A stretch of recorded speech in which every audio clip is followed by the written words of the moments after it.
une production du Studio SF. Bienvenue au Sans Filtre, le podcast où on parle de ce qu'on veut avec nos invités. That's it, je suis PH Quentin avec moi, Doom Plante. Si vous avez votre podcast ou une idée de podcast en conception que vous voulez amener à un autre niveau, vous pouvez louer le Studio SF. Où est-ce qu'on est ici? On a tout le matériel pour vous, on a la technique, on s'occupe de tout. Vous n'avez qu'à penser à votre contenu. Si vous voulez plus d'informations à ce sujet-là, vous pouvez nous écrire au Sans Filtre podcast à commercial@gmail.com. Cette semaine, Dom? Cette semaine, on a reçu une légende de l'humour. C'est vraiment un honneur de s'entretenir avec lui. C'est Michel Courtemanche qui a connu un succès mondial, un succès incroyable dans sa carrière, puis qui a décidé à un moment donné de prendre un petit peu de recul sur cette industrie-là, puis sur la scène, pour se consacrer à d'autres projets. Il nous a vraiment parlé en détail de tout ce processus-là, puis d'une période un petit peu plus sombre qu'il a vécu. Il nous a aussi raconté des anecdotes vraiment super intéressantes sur quand il a rencontré un de ses idoles, Jim Carrey. Une super belle rencontre. Yes, mais juste avant d'aller dans cette raconte-là, on va en profiter pour remercier nos annonceurs sans qui rien de tout ça serait possible. Le podcast de cette semaine est présenté par Communauto. Communauto, c'est un service d'autopartage. Depuis le début de la pandémie, étant donné qu'on travaille chez nous, moi, j'ai réalisé que ma voiture, elle restait parquée 90% du temps. Je l'utilise pratiquement pas. Je fais pas de kilométrage dessus, mais je la paye comme si j'utilisais à tous les jours. Communauto, c'est un service qui est flexible, qui répond à vos besoins. Fait que comment ça fonctionne, en fait, c'est que vous downloadez l'application, puis vous pouvez réserver votre voiture comme on réserve un hôtel seulement quand vous en avez besoin. Vous pouvez planifier vos voyages 30 jours à l'avance si vous savez que vous avez besoin d'aller par exemple à Québec, ou bien vous pouvez faire ça dernière minute si vous avez besoin d'aller au Costco puis ça vous tente d'aller acheter des réglisses en pot au Costco. Fait que vous pouvez louer ça dernière minute. Les frais de Communauto en fait comprennent l'essence, comprennent l'entretien, comprennent les assurances. Vous n'avez même pas besoin de penser à ça ni de payer pour ça quand vous n'utilisez pas la voiture. Puis il y a plus de 2000 voitures à Montréal. Il y en a même une dans le parking ici du studio. Fait que c'est ultra pratique, ultra accessible pour tout le monde. Communauto, c'est une entreprise 100% locale avec une dimension sociale, une dimension urbanistique parce que ça réduit le nombre de voitures sur les routes vraiment considérablement. J'ai des petites statistiques ici. L'autopartage par personne, une voiture en autopartage, c'est 10 voitures de moins sur la route. Et c'est aussi une entreprise qui a une dimension environnementale parce que bien sûr, l'autopartage, ça diminue les gaz à effet de serre. C'est 1,2 tonnes de réduction par personne par année de gaz à effet de serre. Donc, c'est massif. C'est vraiment énorme. Donc, si vous voulez faire une différence sur votre environnement, Communauto est vraiment une super bonne option. Yes, fait qu'allez downloader l'application, puis merci beaucoup à Communauto d'encourager le Sans Filtre. Le podcast d'aujourd'hui est présenté par Chanvre, qui est une entreprise québécoise pionnière dans l'industrie du chanvre, de l'huile de chanvre. Depuis plus de 15 ans, ils font des produits pour le corps, des produits naturels, des produits qui font du bien. Et pourquoi l'huile de chanvre? C'est parce que ça décuple tous les bienfaits et les ingrédients en fait, avec lesquels il interagit. Ils ont 21 produits révolutionnaires. PH en a essayé un d'entre eux. Yes, moi j'ai eu la chance d'essayer leur crème musculaire en fait. Je me suis blessé à la course à pied il y a une couple de semaines. Puis là j'ai commencé de la réhabilitation en physio, mais aussi à m'appliquer de la crème musculaire de chanvre à tous les soirs. Puis grâce à l'huile de chanvre en fait, l'arnica et les autres huiles essentielles pénètrent bien dans la peau. Puis ça relâche les muscles. Pour vrai, à la place de mettre n'importe quel scrap sur vos muscles puis pas vraiment sentir la différence, la crème musculaire de chanvre fonctionne réellement. Puis moi, ça m'a permis de détendre mes muscles. C'est bon pour les douleurs chroniques, c'est bon pour les douleurs musculaires quand vous êtes raqué. C'est bon pour tout ça, puis c'est 100% naturel. Fait que moi, je le recommande grandement. En tout cas, mon expérience était 100% positive. Puis on a un code promo pour vous autres qui est Sans Filtre 25 pour 25% de rabais sur tous les produits sur leur site web chanvre.co, donc chanv.co. Fait que allez les encourager, des produits 100% naturels qui marchent pour de vrai. Fait que merci la gang de Chanvre. Let's go! Le podcast de cette semaine est présenté par nos amis chez Manscaped. Vous les connaissez, on en parle souvent, mais on va continuer à en parler parce que c'est un coup de cœur pour nous autres. C'est la compagnie par excellence pour l'entretien sous la ceinture, mais aussi pour l'entretien des hommes en général. Si vous n'avez pas encore essayé le Lawnmower 3.0, vous dormez sous une roche, que ce soit pour vous ou pour votre partenaire. C'est l'instrument de grooming par excellence. Il y a une petite couche de céramique ici qui empêche de vous niquer les bords balls. C'est waterproof, ça se fait dans la douche. Nous autres, il n'y a jamais de poils qui traînent sur le plancher de la salle de bain. C'est toujours dans la douche. Toujours dans la douche. Fait que le Lawnmower 3.0 vient avec le Perfect Package 3.0 qui a du déodorant, du toner pour balls, des boxeurs en plus. Ah, les boxeurs. Quoi d'autre, Dom? Il y a aussi ce parfum-là, le parfum Refined Manscaped que PH porte maintenant. Moi, c'est mon coup de cœur. Puis depuis qu'il porte ça, là, ça s'en dans l'appart, puis ça vient réveiller des émotions, des choses que je soupçonnais même pas en moi. Je me lève le matin, je sens ça, puis je le vois sous un nouvel angle, PH, depuis qu'il met ça. Vraiment, ça a tout changé. Il y a toujours le soleil qui brille derrière moi maintenant. Vraiment. Puis, tu sais, si PH ne le portait pas déjà, c'est sûr que je le mettrais, mais là, je veux pas avoir l'air de le copier. Là. Ouais. Fait que je le mets pas, mais ça sent vraiment bon. Yes. On a un code promo pour vous autres, en fait, qui est le sans filtre en un mot, 20% de rabais, la livraison gratuite. 20% de rabais, la livraison gratuite, il vous le donne. C'est quasiment donné. Il vous le donne. Fait que merci la gang chez Manscaped, puis courez vous acheter ça.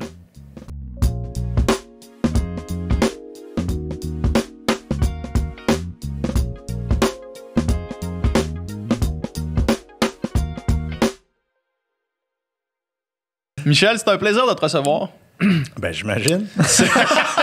J'imagine. Une légende comme moi. Je cherchais quelque chose d'intelligent à dire, j'avais rien. Ça doit être vraiment un plaisir de me recevoir.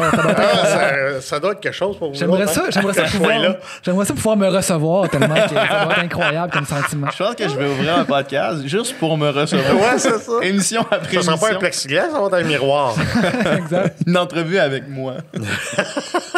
Discussion avec moi. C'est ça, c'est Jer Alain qui m'avait écrit pour dire que tu lançais ta plateforme puis que... Oui, comme à TV. Ouais. Comme à TV.tv. Yes, c'est ça. On en va reparler en long et en large, je suis sûr. Absolument. Là. Puis la même journée, en fait, moi, je reçois ce message-là, je continue un peu ma journée, puis là, ma mère m'écrit, puis là, elle dit « Hey, faut que vous receviez Michel Courtemanche au podcast. Il vient de lancer sa plateforme. » Puis moi, ayant grandi dans les années 90, évidemment, je veux dire, tes sketchs, c'est une des affaires que je me rappelle de mon enfance, là, tu sais, sans que ça m'aille habité, tu sais, toute mon adolescence et tout, mais je me rappelle très bien de mon contact avec toi puis ton art.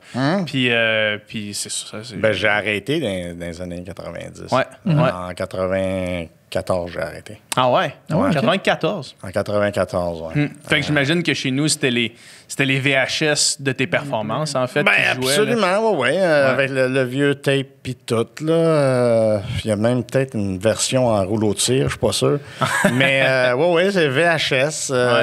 Après ça a été mis en DVD. Ça a fait un bout, mais il n'y a pas eu de réédition des spectacles. OK.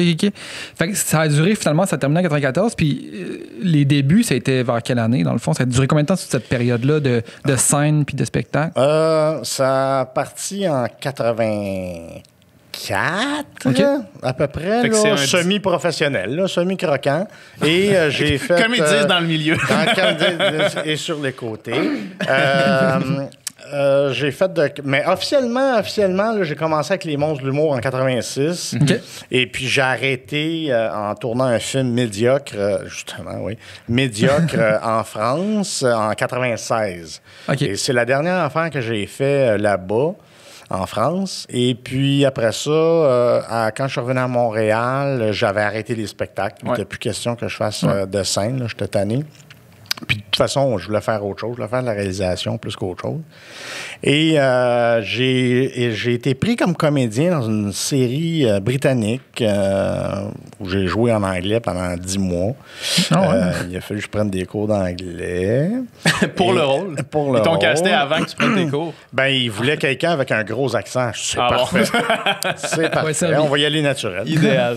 Et puis, j'ai tourné ça pendant 10 mois. Puis après ça, mon Dieu, j'ai rien foutu pendant un petit bout, sauf peut-être lever le coude et lever la narine. Ouais. Et puis, oui.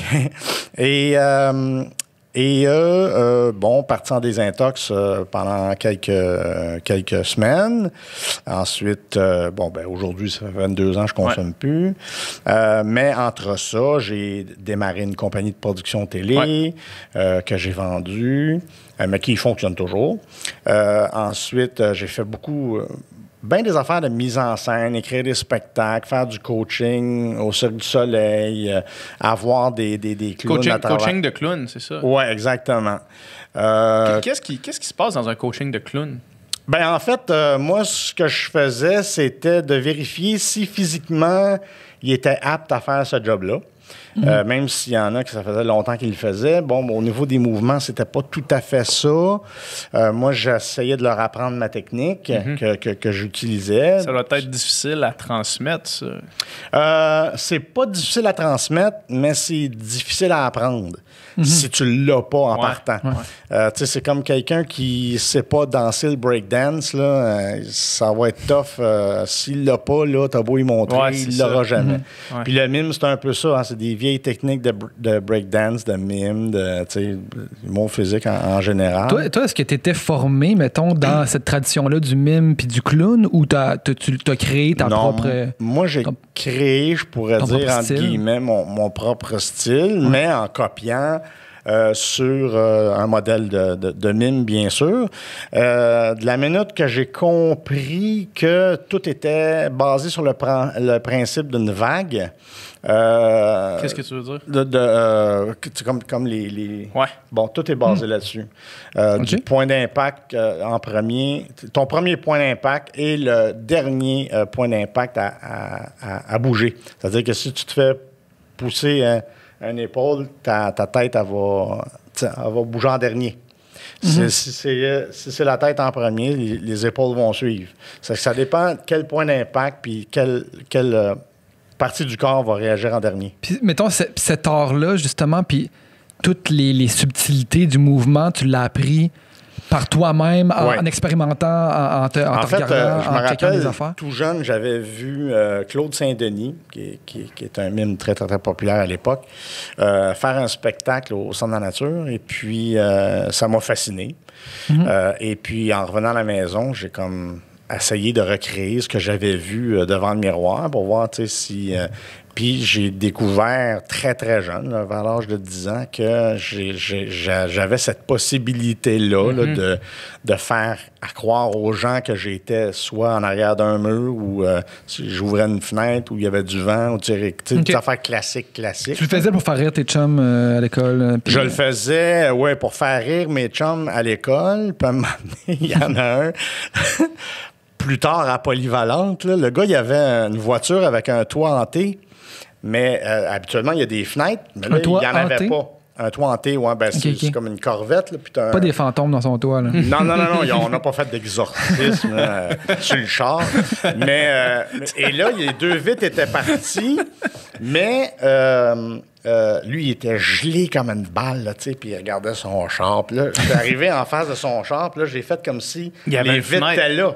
Là, il regardait... Aïe, aïe! C'est le premier prank de mime que j'ai fait à quelqu'un. Au début, c'était pour faire rire, après ça, c'était pour pranker. Parce que quelqu'un d'intelligent aurait fait ça s'est rapidement tourné vers être un troll. Là. Tiens, je tire une corde. Aïe, il y a une corde! Je la vois pas! Non, c'était bien drôle. Mais je faisais ça, oui, à la petite école pour amuser les amis. Parce que en 5e année, je me rappelle, mon professeur, Dominique Arabi, m'a toujours me rappelé de son nom. Lui, il avait compris là, que je n'étais pas normal. Et il me disait, bon, à chaque vendredi, OK, tu vas avoir ta demi-heure, tu vas en avant de la classe, fais ce que tu veux. OK. OK. Toi, c'était comme un peu ton début de scène. Là. C'est ça. Fait que, c'était une façon de canaliser mon énergie, parce que j'étais très, très, très turbulent. Ouais, c'est ça. Tu devais pas être tannant, mais j'étais turbulent. J'étais comme un peu TDAH. T'avais envie de bouger. Là. Ouais, c'est ça. J'avais des verres dans le... Et Et je faisais les spectacles à la fin de la semaine. Puis c'est toujours resté un peu, là, faire rire les collègues d'école, tout ça. Puis à ce moment-là que tu faisais ce spectacle-là, tu tripais, là. Tu sais, quand le moment devant la classe... Ben, j'étais nerveux parce que je savais pas ce que j'allais faire, mais j'improvisais. Okay. Je faisais n'importe quoi. Je faisais une parodie d'une pub ou un sketch que j'avais vu je sais pas où. Je faisais de la récupération. C'est de l'échantillonnage. OK. Puis l'espèce de pantin désarticulé là, du personnage de Mime, est-ce qu'il s'est formé dans ces années-là? Est-ce que... Ben, c'est surtout formé en impro. Ouais. Quand j'ai commencé à faire de l'impro au Cégep Montmorency avec Claude Legault, Martin Petit, puis tout ça, c'est là que j'ai vraiment évolué dans ce modèle de comédie-là, de faire de la comédie physique, parce qu'en impro, t'as pas de décor, t'as pas de costume, t'as rien, tu sais. Ouais. Fait que si je voulais mimer que j'arrivais en char, ben j'étais capable peut-être de mieux le faire que les autres. Ouais. Donc, c'est là que j'ai comme fait évoluer cette technique-là. Puis, est-ce qu'à ce moment-là, tu avais des personnages clés que tu incarnais? T'sais, est-ce que tu en avais auxquels tu revenais? Là, parce qu'on pense, quand on pense à ton œuvre, on a des classiques qui nous viennent, comme l'haltérophile ou le drummer ou le golfeur, ces choses-là, on y pense. Mais toi, est-ce que tu avais ça? Mettons, quand tu étais dans ton impro, est-ce que des fois tu retombais dans... Alors, il y en a un qui revenait tout le temps, là, que j'appelle Toupidou. Toupidou! Il dit tout le temps ça. C'est la seule affaire qu'il dit. Et, qu'est-ce qu'il fait? Qu'est-ce qu'il fait? Il est juste niaiseux, là, tu sais. C'est celui, mettons, si vous avez vu des extraits de spectacle, là, c'est lui qui va dans la machine à photo, mettons, là. C'est Toupidou qui y va, là, tu sais. Toupidou qui fait une autre affaire. Puis même que dans d'autres personnages, mettons, mon Américain au western ou le Russe, il revenait des fois dans le personnage. Ouais. Donc, c'était un personnage qui était passe-partout, un peu, là, qui m'aidait beaucoup quand j'improvisais. Ouais. Je te posais la question, tu sais, si quand tu étais jeune, parce que, tu sais, mettons, ceux qui te connaissent savent, tu sais, que tu as eu une très grande carrière pendant une période de temps, tu t'es tanné, tu as décidé d'arrêter. Mais quand tu étais petit, tu le faisais, tu faisais rire tes chums, tu devais aimer ça. Puis quand est-ce que le switch s'est fait, que tu as commencé à ne plus vouloir faire ça? Ou est-ce que le plaisir était plus dans le faire pour toi devant le miroir, puis développer ton mime, puis que la finalité, c'était pas nécessairement de faire un spectacle avec ça, puis d'être devant le monde? Moi, ce que je voulais faire dans la vie, c'est être réalisateur. C'était pas être comique sur scène. Le but. Ça n'a jamais été ça le but. Jamais, jamais, jamais. Okay. Si ça m'amenait à la réalisation, ben tant mieux, là, mais ça a été un hasard un peu, parce que moi, je devais être graphiste, imagine. OK. Ma mère m'avait acheté une table à dessin, tout ça, elle était déçue. Et je devais... Ah oui, que je dessinais sans crayon. C'est ça. Je m'y mets qu'il y avait une table. Rien, je sais. C'est de l'encre invisible. Et puis, je savais pas trop quoi faire dans la vie, mais c'est à force d'en parler avec les autres, je sais pas quoi faire. Je vais être graphiste. Tu sais, je voulais une vraie job. Et puis, les gens me disaient, ben voyons, tiens, t'es faite pour aller sur la scène. Là, c'est ça, tu l'as naturellement. Ouais, mais tu sais, je sais pas, écrire un show, là, 1h30, puis même 2 heures à l'époque. Non, tu sais, ça me tentait pas bien. Puis finalement, c'est un de mes amis. Ça t'a jamais tenté, tu sais, cet appel-là? Ben, c'est un peu prétentieux, je vous dirais, de dire je suis tellement drôle que je vais aller le prouver sur scène à des milliers de personnes en même temps. Tu sais, je suis tellement drôle qu'il faut que tout le monde le sache, là, tu sais. C'est un drôle de concept, je trouve, là. Faire rire les gens, c'est le fun. Mais écrire un show, partir en tournée, puis tout perdre, non, ça l'est moins. Alors, ça m'attirait pas tant que ça. Finalement, je l'ai fait par défaut. Je suis rentré dans monstres de l'humour. Après ça, je me suis retrouvé seul. Je suis parti... j'ai fait cavalier seul pendant 6 ans. Alors, ce qui faisait que ça me tentait moins, pour répondre à ta question, là, c'est que quand tu t'aimes pas ce que tu fais, Ou en tout cas, c'est pas... tu sais, c'est correct, j'aime ce que je fais, mais je fais pas ce que j'aime. C'était ça le problème. Fait que moi, comme je voulais être réalisateur, ben l'humour, pour moi, c'était correct, là, mais c'est pas ça que je voulais faire, là, tu sais. Et je savais que je m'en allais lentement vers la réalisation. Fait que le fait de pas aimer ce que tu fais, c'est que... ou de pas faire ce que t'aimes, c'est angoissant. Ouais. Parce que ça devient une job. Ouais. Tu sais. Fait que là, t'as ta job, faut que tu ailles faire rire du monde, peu importe comment tu te sens. Peu importe. Si t'es malade, si quelqu'un est mort, si tu viens de te faire crisser là, tu sais, là, peu importe, là, show must go on. Ouais. C'est les sous qui comptent. Alors, à la fin, justement, je me sentais un peu comme un guichet automatique, là, où tout le monde passait sa carte. Puis tout l'entourage en prenait une partie de la part. Oui, une grosse partie. Alors, non, pour toutes ces raisons-là, je sentais trop de pression. Là, trop de monde travaillait pour moi, puis... il y a un bureau, puis tu sais, là, tabarnak, tu sais, là, tu te sens coupable d'avoir l'idée de peut-être même tout lâcher, t'en parles pas à personne, puis il y a un moment donné où c'est assez. C'était plus rendu de faire rire les gens, là, c'était rendu de quoi de beaucoup plus gros que ça. Ah, c'était rendu une job. Ouais, c'est ça. Ouais, c'était rendu une job banale, là.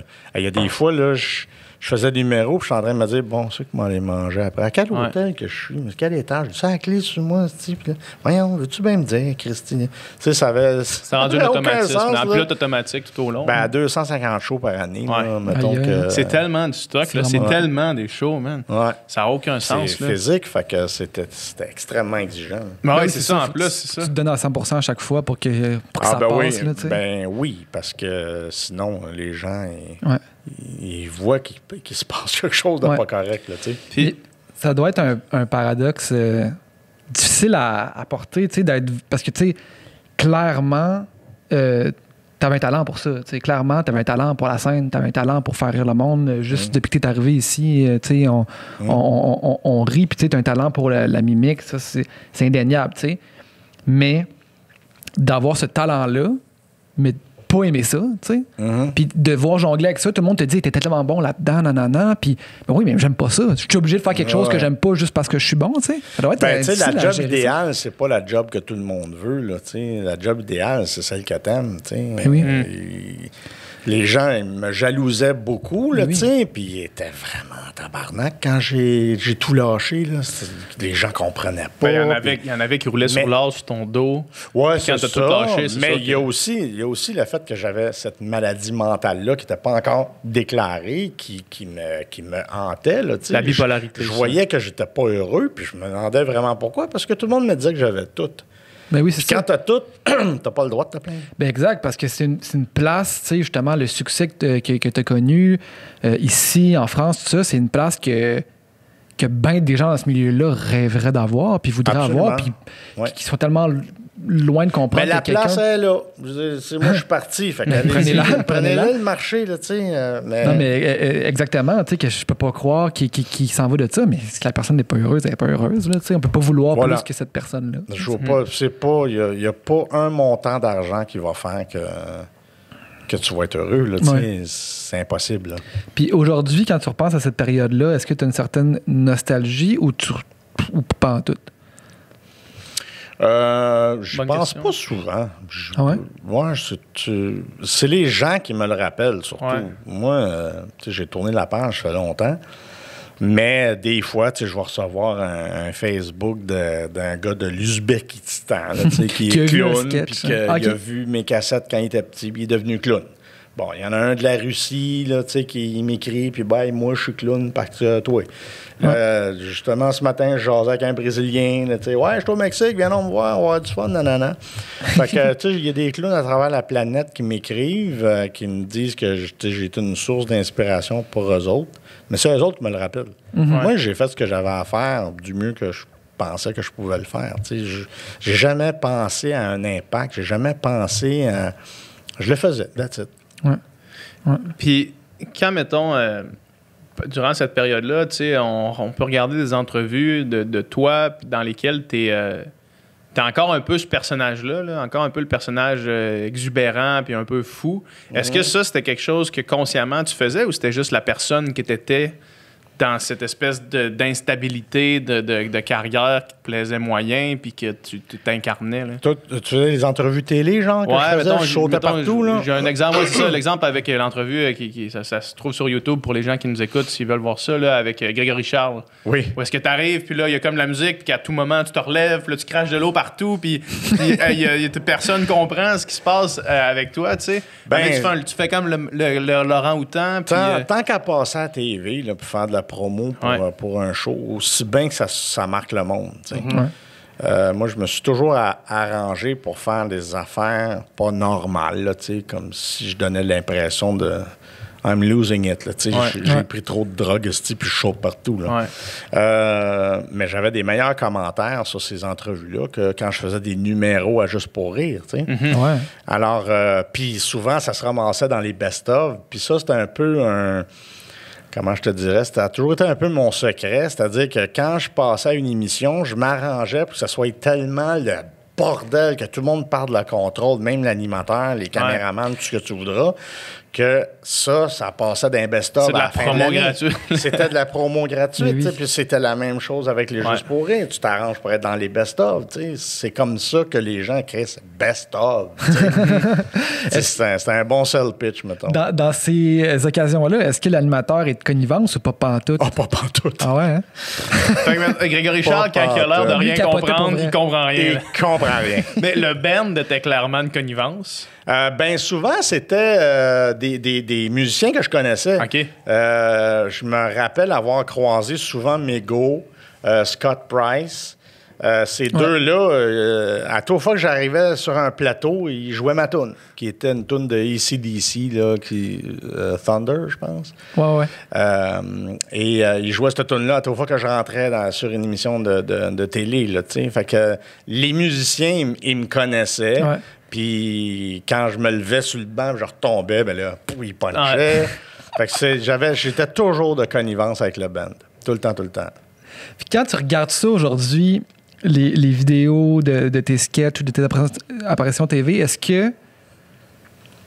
on parlait avec Jean-Thomas Jobin, puis il disait ses premiers sketchs, c'est comme s'il se reconnaissait pas. Toi, quand tu te vois, est-ce que tu te vois toi ou tu vois quelqu'un d'autre? Ben non, je vois moi. Ouais. Même quand j'ai joué dans la série de Jules Verne, la série britannique, je m'efforçais d'avoir un personnage, puis quand on a regardé les premières émissions, c'était moi, là. Genre, c'est aucune différence, c'est encore moi. C'est le même gars. C'est là. Fait que sur scène, c'est juste moi qui grimace, là, tu sais. J'avais pas... je savais pas comment vraiment écrire un sketch. Ça a été long avant que je découvre comment écrire un sketch, puis comment y arriver, puis du début à la fin, puis gna, tu sais. À la fin, c'était plus facile à écrire, là, parce que j'avais ma mécanique, mais je me rappelle même pas ce que je voulais dire. Non, mais la question que je te posais... tu te reconnais quand même. Oui. Oui, mais je me vois pas différemment de ce que je suis dans la vie. Tu sais, je suis tout le temps de même. Je suis toujours en train... Parce que moi, je suis quelqu'un de très ludique. Là, j'aime pas quand c'est trop sérieux. J'aime ça, à un moment donné, casser ça, faire une joke. Ou ça serait quoi la pire joke à faire à ce moment-là?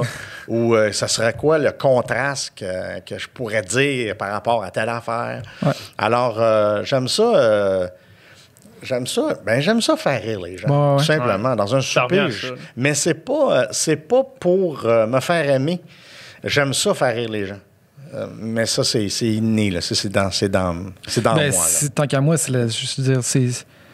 juste vouloir donner, puis sans l'ego qui vient avec, là, c'est la meilleure approche. C'est juste de mettre un peu de, pas de bonheur, ce serait prétentieux, mais un peu de plaisir, tu sais. Bon, le bonheur, c'est pas une accumulation de plaisir, mais de juste comme relaxer les gens, tu sais, les faire décrocher de leur quotidien, puis c'est comme quasiment de l'hypnose. Tu vas aller mieux quand tu vas rire. Fait que c'est ça. Je suis très, très... j'aime faire rire les gens, mais de là, on en revient à la discussion de tantôt, de là, en faire un job, puis de le montrer à tout le monde. Puis tu sais aussi, tout ce qu'il y a en arrière, là, je veux dire, mettons, la tournée... ce qu'on voit, ce que le public voit, c'est le moment où tu es sur scène, que le monde rit. Mais la tournée, je veux dire, t'es pas chez vous, t'es tout le temps en déplacement. Tu sais, il y a quelque chose de...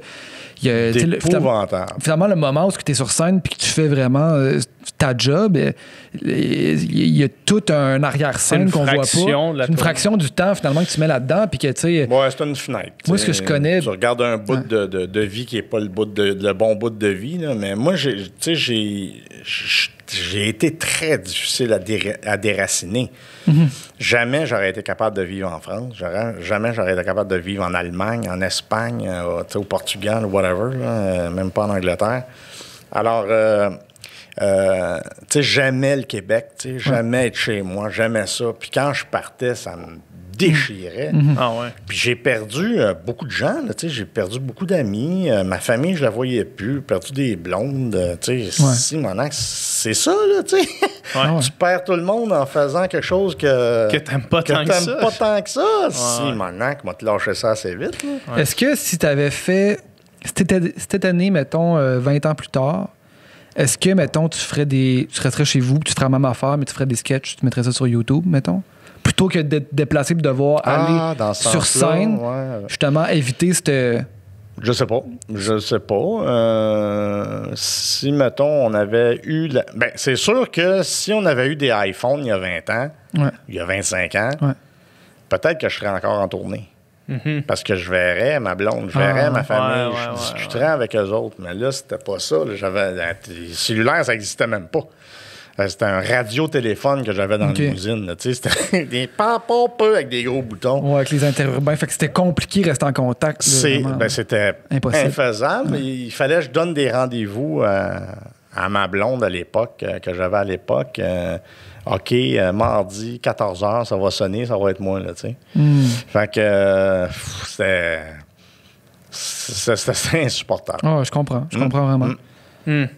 Puis, c'est quand tu as commencé à... Tu sais, là, il y a eu une espèce de breakdown puis de chute, là, tu sais, qui a été assez médiatisé, je pense. Oui. Puis après ça, quand tu sors de thérapie, c'est comment est-ce que tu te retrouves puis tu reprends contrôle de la direction que tu veux que ta vie prenne?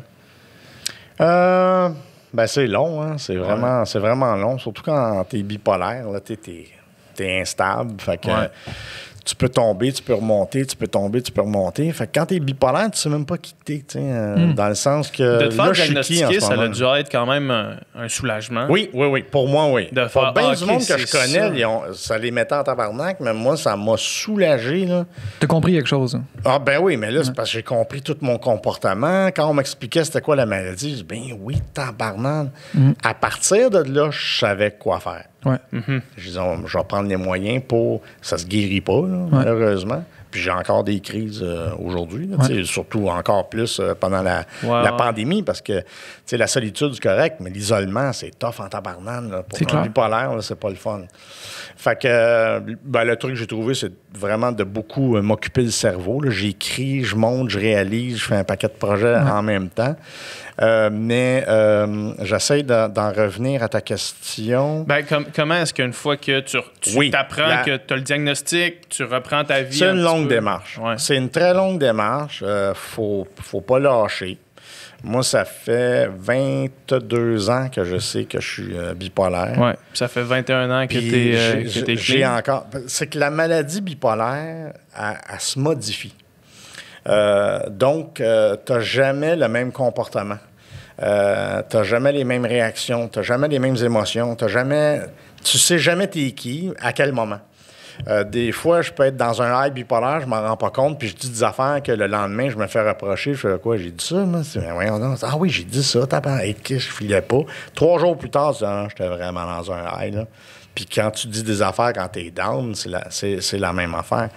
Mais c'est pas quelque chose qui se maîtrise. Tu as la médication qui va essayer de niveler le mieux qu'elle peut, là, tu sais. Mais c'est vraiment ton mental à toi, puis de l'accepter aussi que tu es bipolaire. C'est ça qui est bien important. Mais c'est dur de t'auto-analyser tout le temps, parce que moi, sais, m'a sorti d'ici, m'a dit, OK, j'ai parlé de ça, j'étais-tu down, j'étais-tu correct? Là? Ça, c'est comme ça, ouais. J'espère que j'étais pas bête, OK. Ça crée une anxiété de genre, est-ce que j'ai-tu dit quelque chose, j'ai-tu fait de quoi, que j'étais-tu dans un bon mindset? Ben, c'est pas tant de l'anxiété que d'essayer d'analyser pour voir. Parce que je sais toujours après quand j'ai eu une crise bipolaire ou pas. Okay. Parce que c'est tellement pernicieux, puis ça vient tellement lentement que tu t'en aperçois pas. Puis à un moment donné, là, ta bulle à pète, tu fais « Oh boy, j'étais dans un rail ». Fait que ça m'arrivait quand on faisait de la tournée, puis on était au début de la tournée, je disais « OK, ouais, il y a même moi des shows, là, 6 par semaine, alors ouais, il y a 4 mois en ligne, OK, le monde, ouais, ça rentrait ça. Mais là, quand j'en revenais, j'étais dans un down, il fallait que je les fasse, les 4 mois. Et... Parce que t'es pas juste down mentalement, c'est physiquement, t'as plus de force. Fait que c'était bien exigeant. Fait que quand tu étais dans un down puis tu voyais les shows arriver, c'est là, je pense que tu entendais dire des fois tu dormais pas, tu sais, puis que c'était vraiment là, tu voyais ça comme si. Ben, ta tête, elle spin, puis là, le mauvais track, c'est mêlé de ça aussi. Parce qu'au début, le track, c'était vraiment le fun, mais là, c'est devenu qu'un track négatif, donc c'est comme du bon cholestérol puis du mauvais cholestérol. Et donc, ça me paralysait, moi. Le trac, donc je devais prendre des calmants je prenais du Rivotril. Mais c'est un médicament, c'est dans la famille des benzodiazépines, puis c'est très addictif. Okay. Alors, j'ai pris ça pendant des années, mais la dose, je l'augmentais tout le temps. À la fin, je prenais comme 20 fois la dose permise. Okay.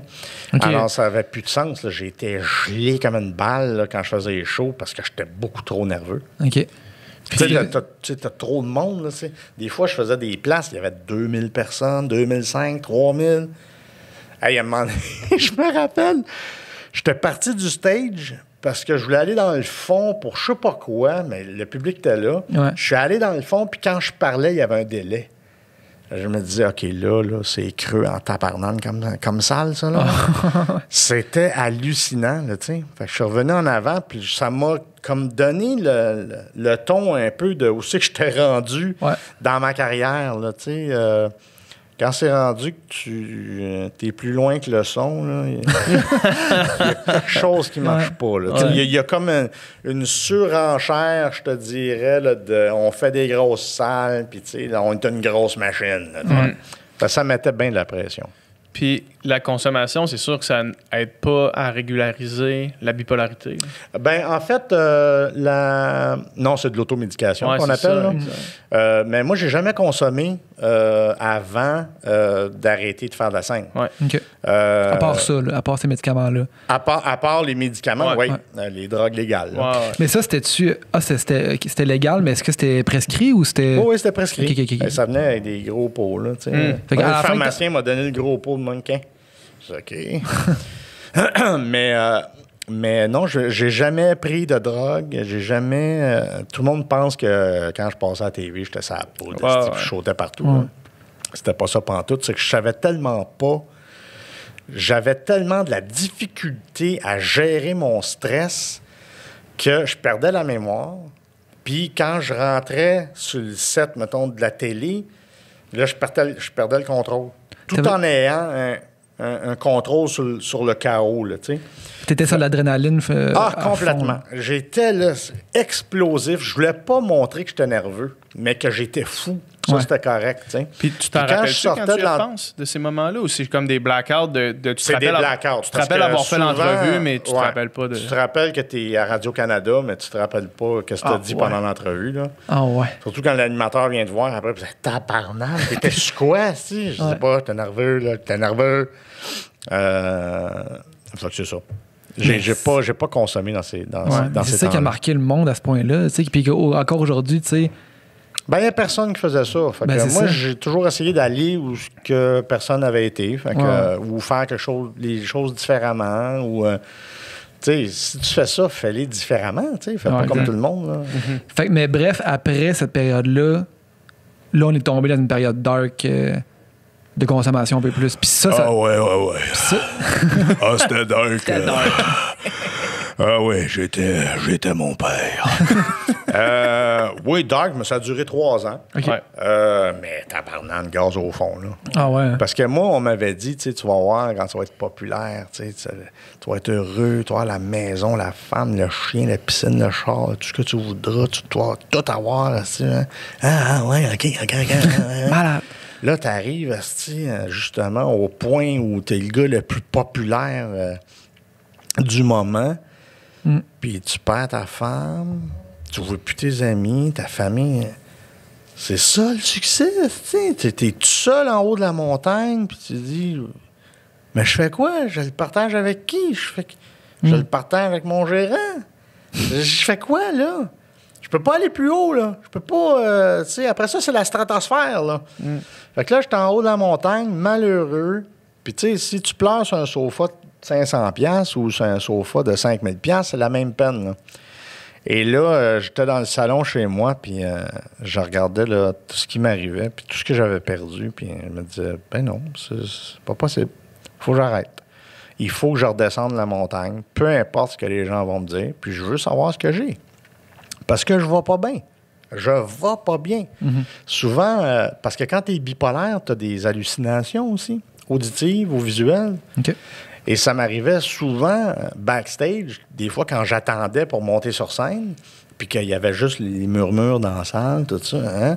Mais là, que je me mettais à entendre des voix ou voir des gens passer dans les coulisses. Ou, là, j'aimais pas ça. Là. Puis je sentais toujours une présence comme fantomatique derrière moi. Il fallait toujours que je me retourne vite pour voir s'il y avait quelqu'un. Ou, fait que les débuts de show, pour moi, ça m'angoissait. Là. Je voulais pas être tout seul. Puis la fin du show, je courais dans ma loge pour pas avoir à passer dans les rideaux noirs puis tout ça. Fait que j'étais rendu vraiment paranoïaque, là.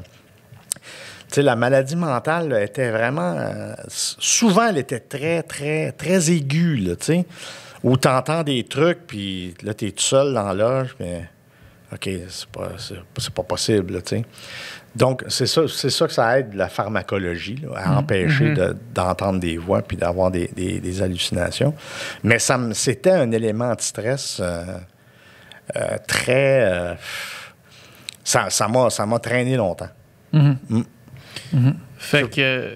Oui. Fait que après ça, tu te ressentes. Mettons, là, tu dérapes pendant un bout à pas trop savoir où aller. Tu rentres en thérapie. Y a-tu quelqu'un qui te fait rentrer en thérapie ou c'est par ta propre désintox? Moi, ce que je me rappelle, c'est mon chum, Marc Desourdis, qui habitait chez moi parce qu'il se séparait de sa femme. J'étais rendu l'accueil Gonneau, là, tous mes chums qui se séparaient venaient chez nous. Et c'est une grosse maison, peut-être ça. C'est lui, en fait, lui est allé dans cette clinique de désintox-là, puis il m'a suggéré d'y aller. Je dis, ouais. Tu reconnaissais que tu avais un problème ou pas? Ou tu l'acceptais pas encore, non, pas encore. Et consommer. Finalement, il y a un matin, je suis sur le sofa dans la verrière en arrière, puis je vais pas bien. Je suis en caleçon, je suis couché sur le sofa, puis j'ai essayé de dormir. Puis mon gérant de l'époque est venu me voir, puis là, il a dit, il faut que tu fasses de quoi. Au début, je pensais qu'il tenait vraiment à moi. Là, ça m'a comme touché à quelque part. Là, puis il insistait là, pour qu'on parte même aujourd'hui, qu'on aille à la clinique, puis qu'on aille... Je dis non, c'est correct, je vais dormir, puis je vais voir après, puis ta. Et finalement, j'ai été à la clinique. Je suis allé dire aux gens là-bas, je vais rentrer dans une semaine, là, juste le temps de régler mes affaires. Puis non, rentre tout de suite, on va t'amener ton linge. Je dis non. Vous comprenez pas, là. Je vais revenir dans une semaine. Tu reviendras pas, on le sait, tu reviendras pas. Ils reviennent jamais. Ils reviennent jamais. Non, moi, je vais revenir. Et parti sur le party pendant une semaine. J'ai comme fait mes adieux à ce passé-là. Et puis, je suis rentré une semaine après en clinique, qui était même très surpris de me voir. Et quand je disais tantôt que cette personne-là, à l'époque, j'avais été très touché de son attention, 2 semaines plus tard que j'étais dans la clinique, il amenait quelqu'un pour me proposer des projets. Mais là, j'étais en clinique de désintox. Là. Je vais pas bien. Là. Ouais. Puis là, tu m'amènes du monde avec des projets, tu sais. Là, j'ai compris qu'il voulait que je me désintoxe pour retourner sur scène. J'ai fait, bon, OK, ça, check. Fait que ça a été éprouvant. Ça a été 2 semaines pas mal fucké. Là, on ne se désintoxe pas de tout ce stock-là qu'il veut. Facilement, oui, c'est ça. Ça a été bien difficile mentalement, physiquement. Je dormais plus, je faisais des crises, je faisais des convulsions, je faisais un paquet d'affaires. Et il y a même un journaliste, des journalistes qui sont venus à la clinique pour savoir qu'est-ce qui se passait avec moi. Et puis, il y en a un qui a essayé de prendre des photos. Quand j'étais dans la cave où on était traités, toute la gang, il y avait un petit salon, on écoutait la TV. Puis là, j'ai levé les yeux, puis il y avait un gars avec son appareil photo dehors. Hey, je suis parti à courir, je dis, lui, là, c'est qui va payer toute la gang. Il va se faire avaler son appareil photo, tu vas il voir. Va payer pour 20 ans. Ça passe mal, une 35 mm, hein? C'est sauvé à temps ou? Il est gros ton il s'est objectif. sauvé à temps. Je n'ai pas pu le pogner, mais c'est pour dire un peu. Je quittais, ça me disait, gars, tu quittes ce monde-là, c'est bien correct. Tu n'as plus besoin des autres. Puis ça fait 21 ans maintenant? 22 ans, oui. Ça va faire 22 ans le 23 août. Puis combien de temps ça t'a pris après ça? Tu disais tantôt que tu as eu une période où tu faisais rien, tu n'as rien fait après? Ben, je me cherchais un peu. Tu sais, je voulais faire de la réalisation, mais il n'y avait pas de projet qui se présentait. Fait que là, hey, veux-tu faire de la mise en scène? OK. Hey, veux-tu faire ci? OK. Hey, veux-tu coacher un tel? OK. Veux-tu écrire le number, le Cirque du Soleil? Oui. Fait que, tu sais, j'ai comme fait un paquet d'affaires, là, tu sais, sauf de la réalisation. Puis c'est pendant la pandémie que j'ai décidé de remettre sur pied comme à TV, parce que j'avais eu l'idée à l'époque, il y a une 20aine d'années.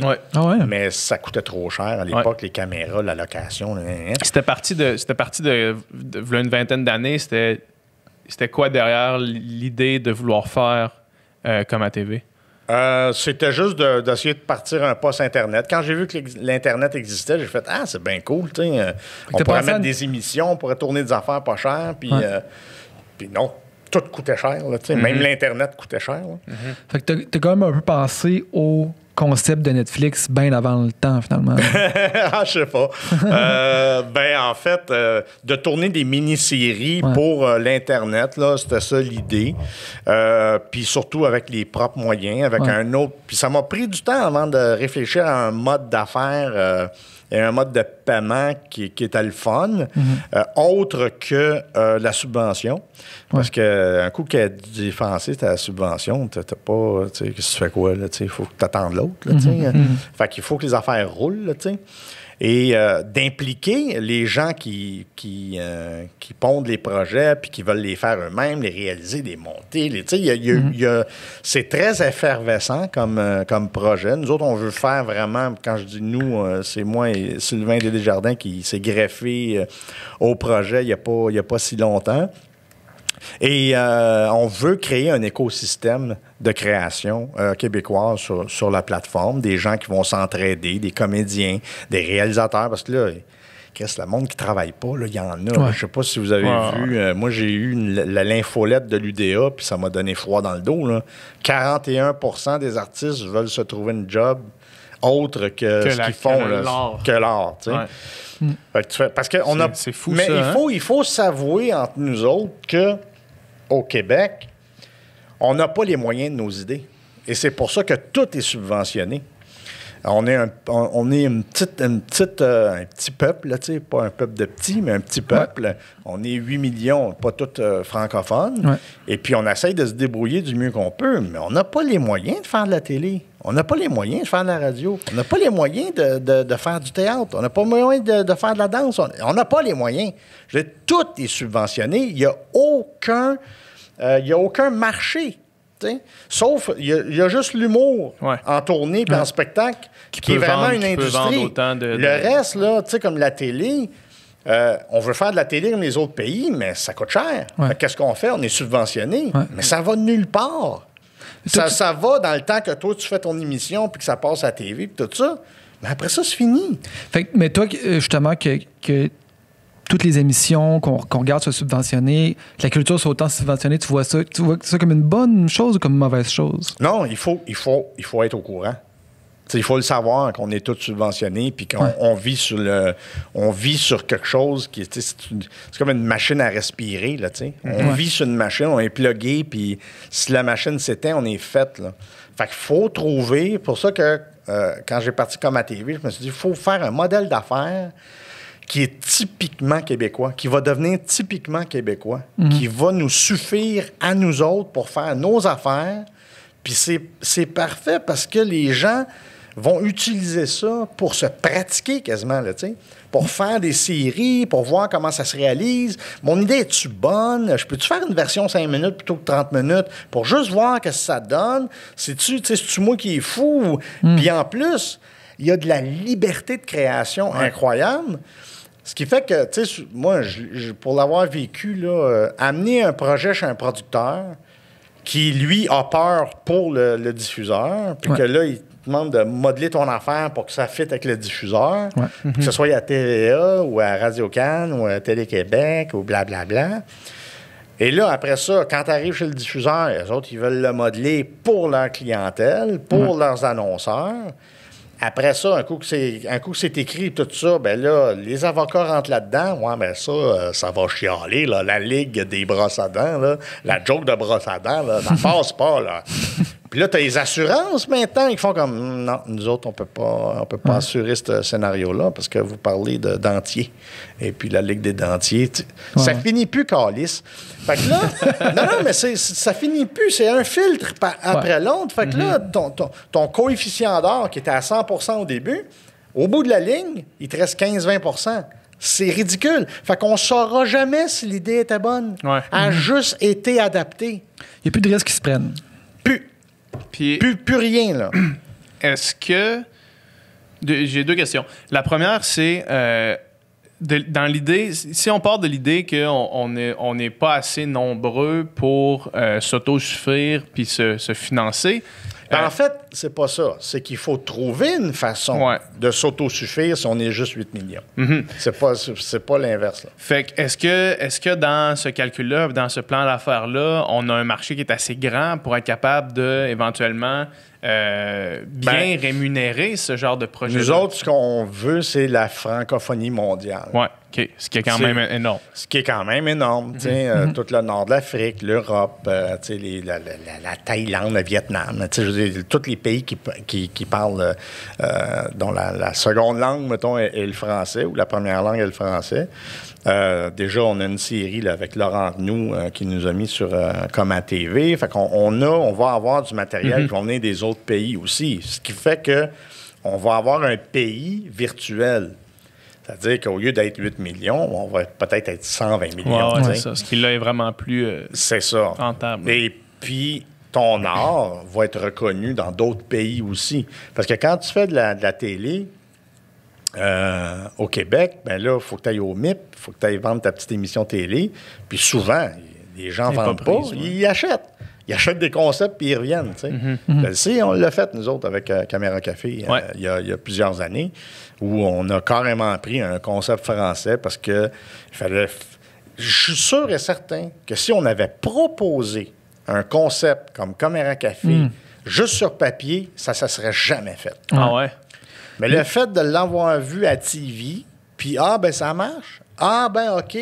Parce que tu diminues le facteur risque. Là. Le risque que tu parlais tantôt, qu'il n'y a plus de risque qui se prend, c'est un concept qui a déjà été... Il n'y a plus de risque qui se prend. Ça a marché ailleurs, ça va marcher ici. C'est un concept qui a déjà été éprouvé, comme la voix, mettons. Là. La voix, c'est sûr que ça peut pas chier. Là. Ça n'a pas été heureux dans toutes. Là. Je pense qu'il y a certaines séries qui ont, malheureusement, c'est plate pour eux autres, là, pas marché. Ils ont fait un The Office québécois. Là, la job. Là, j'ai déjà vu les meilleures affaires que ça. Il y avait des bons moments, par exemple. Mais Antoine, il était bon. Moi, je le trouvais bon. Antoine Vézina. Ce que je voulais dire, c'est qu'il y a bien du produit qui viennent de l'Europe ou en tout cas de la francophonie qui, à un coup traduit, c'est pas, ça donne pas les résultats qu'on veut. Mais ce que je trouve bien absurde, par exemple, c'est qu'on adapte un show qui vient d'un autre pays et qu'on gagne des prix pour création ou show télé de l'année. Ou, moi, je pense que quand tu prends un projet d'un autre pays, tu l'adaptes puis tu le fais chez vous, ça devrait être dit que c'est une adaptation puis que c'est pas un produit à 100% québécois. C'est pas une idée québécoise. Moi, je pense qu'il faut mettre l'emphase sur c'est fait au Québec, créé par des Québécois, et puis voilà. Puis là, à partir de là, peut-être que nous autres, on peut l'exporter. Mais gagner des prix avec quelque chose qui a déjà été fait, je trouve ça ordinaire. Je trouve ça vraiment ordinaire. Moi, je me suis senti beaucoup imposteur là, quand on faisait Caméra Café, là, parce que c'était ma boîte de production qui le faisait. Est-ce que tu écrivais aussi pour Caméra Café? Non, je pense que j'ai écrit un sketch, c'était pas le plus drôle. Okay. Non, mais tu sais, quand t'as François Havard qui écrit la série, tu fais... Je vais te laisser le faire. Bon, me garder une petite drain. Moi, redevenir humble. Non, j'écrivais pas là-dessus, mais j'avais toujours l'impression que, oui, tu sais, on faisait de la télé, mais c'est pas nous autres, tu sais. On prenait vraiment quelque chose qui venait d'ailleurs, puis qu'on a adapté, puis qu'on a fait. On n'a pas eu le plaisir de... Surtout que c'est diffusé dans 100 pays, je pense, là, ce concept-là de Caméra Café. C'est partout, là. Ah ouais. Avoir eu cette idée-là, moi, j'aurais été bien content. Ouais, comme Guilla avec un gars et une fille, lui, il est bien content. Ah oui, oui. Avec Jean du Jardin puis tout. Mais justement, un gars et une fille, c'est vraiment un bon exemple de création originale qui s'exporte super bien, qui est aussi low budget. Oui. Tu sais, qui est le genre de série qui se porterait super bien à une plateforme comme à TV. Là, absolument. Tu sais. Oui. Ça, c'est-tu le genre de direction que tu veux que ça prenne? Parce qu'on peut voir déjà certaines bandes annonces, là, tu sais, puis c'est un look assez simple comme ça. Là, tu sais, Ben moi, en fait, j'ai tout tourné avec mon téléphone. Ouais. J'ai mis une application dessus qui coûte à peu près $15. J'ai acheté des petits micros Bluetooth, puis j'ai fait mes tournages avec ça. C'est en fait la démocratisation de la technologie. Ben, regardez votre studio. Là, c'est la démocratisation de la technologie qui fait que tout est possible maintenant là, sur la plateforme. Puis est-ce que l'idée, c'est d'éventuellement avoir des productions à plus grand déploiement, à plus grand budget, puis à plus grande équipe, ou c'est de regarder ça le plus minimaliste en termes de... Moi, je dirais, on va voir comment ça va évoluer, là. Mais c'est sûr que des séries d'une demi-heure, 13 épisodes d'une demi-heure, d'après moi, non, ça ne sera pas possible. Mais on ne sait jamais. Parce qu'on va peut-être se mettre à faire de la production aussi, si on est vendu dans plusieurs pays. Là, alors, mais moi, ce que je favorise, c'est ce format-là, 5 fois 5 minutes. Ça s'écoute bien. En plus, on va diffuser bientôt en 4K. On va être sur les téléphones, on va avoir une application téléphone, une application pour la télé. Fait que tu vas pouvoir utiliser ta télévision 4K pour le vrai. Parce qu'il y a juste le soccer en ce moment, je pense, qui est en 4K. Le soccer, on s'en crisse. Mais vous ne l'avez pas. Vous ne l'avez pas entendu ici. Donc, je pense que ça va être un moyen aussi de rallier les deux générations. Là, les parents qui veulent écouter la TV, 4K, puis les jeunes veulent des formats courts, écouter leur vedette préférée, ou je sais pas, là, leurs humoristes préférés, parce qu'on ne vise pas nécessairement à avoir que des humoristes. Là, on vise à avoir des gens qui sont bons. Là, Fait que c'est un peu de prendre, mettons, genre de sketch ou genre de capsules qui sont faites par les humoristes, mettons, qui sont mis sur YouTube, mais dire, OK, au lieu de donner ça gratuitement, on va mettre ça sur une plateforme où tu peux visionner tout ça. C'est un peu ça l'idée? C'est exactement ça. En fait, ce qu'on demande en ce moment, c'est un format 5 fois 5 minutes. Fait que c'est une série. Ça peut être 5 sketchs différents ou ça peut être toute la même série aussi. Ça, c'est le kit de départ, là, tu sais. Fait que les gens, nous, ce qu'on leur conseille, c'est de tout tourner en 4K, mais d'exporter en 1080, que nous autres, on met sur la plateforme, et on monétise leur travail. C'est-à-dire que votre série, 5 fois 5 minutes, on la met à 5,99 et elle est en location. On la vend pas, là. Elle est en location pour empêcher que les gens puissent copier les fichiers, pour protéger les gens. Puis ce qui est le fun, c'est que comme c'est une diffusion, ça peut compter. S'ils se font copier, whatever, on a la preuve que ça a été diffusé. Puis ton coefficient d'or, comme je disais tantôt, il est pas mal à 100%. Ouais. Si tu es content comment c'est écrit puis que c'est réalisé, on est content pour toi puis on va le diffuser. Là, t'sais. Alors, quand tout ça est prêt, c'est soit que les gens louent par émission ou forfait par mois ou par année. Puis là, on s'en vient qu'un forfait à vie aussi bientôt, qui est plus un forfait, mettons, fondateur là, de la plateforme. Là, dans les prochains mois, je fais beaucoup de développement, là, beaucoup de développement. Il y a beaucoup de monde qui m'appelle, je suis bien content, qui veulent prendre contact avec moi pour me proposer des affaires. Puis franchement, là, je dirais qu'à 90% du temps, c'est vraiment bon. C'est ça la différence un peu avec la télé, c'est que la télé va refuser ton projet, pas parce qu'il n'est pas bon, c'est parce que ça ne fit pas. Ouais. Puis on travaille à l'envers, je trouve. C'est-à-dire que avec la télé, là, ben, dis-moi donc ce que tu veux. Moi, t'as l'écrire, moi. Tu sais, dis-moi donc, là, toi, monsieur Antenne, c'est quoi tu veux comme projet? Monsieur TVA. Monsieur TVA ou monsieur Radio-Can ou madame, tu sais, whatever, là, tu sais. Parce que là, ils sont comme, tu sais, ils prennent les projets, moi, non. Ouais. Ben, un coup qu'ils disent non, c'est fini, là. Ouais. C'est fini! Mais là, ça devient ultra clientéliste, comme, tu sais, OK, notre public cible, c'est ça, on va écrire telle série. Ouais. Mais tu sais, dans un sens, Netflix fait un peu ça aussi dans leur production originale. C'est comme, ils font plein d'affaires, au moins qu'il y a une diversité, sauf que ils savent qu'ils ont tel type de... Ils ont toutes les données de tout le monde. Ils savent qu'il y a tel type de spectateurs qui trippent sur tel acteur, qui trippent sur tel sujet. Donc, on va faire une série sur mesure pour lui. T'sais. Mais dans les documentaires, ils sont forts aussi, Netflix, je trouve. Ils vont te faire un documentaire sur les gens qui jouaient à l'époque aux machines vidéo, les premiers à faire des concours, à faire la même, puis ça devient hyper intéressant. Ou ils te font un reportage sur le Lego, ou ils te font un reportage sur les portefeuilles. Mais tout est bien fait, c'est bien raconté. C'est quasiment de la qualité de BBC, là, quand on regarde ça. J'ai l'impression que des grosses plateformes comme ça, ils fonctionnent vraiment avec... c'est leur coup de circuit qui finance le reste. Là. Parce que, mettons, là, je suis en train d'écouter une série justement sur Netflix qui s'appelle Last Chance You. Fait que c'est comme des athlètes universitaires qui n'ont pas réussi à rentrer dans des gros collèges, fait qu'ils rentrent dans des collèges publics, tu sais. Oui. Puis là, ils essayent de, à travers 2 ans de collège public, gagner une place puis un scholarship, fait des bourses pour aller dans un gros collège, tu sais. Puis c'est 8 épisodes de 1 heure qui suivent une équipe, mais c'est réalisé, là... C'est fou la qualité de cette chose-là. Là, on dirait que c'est scénarisé, puis ça a dû coûter là, des millions de dollars faire ça. Des millions et des millions. Puis, ils doivent pas être rentables avec ça.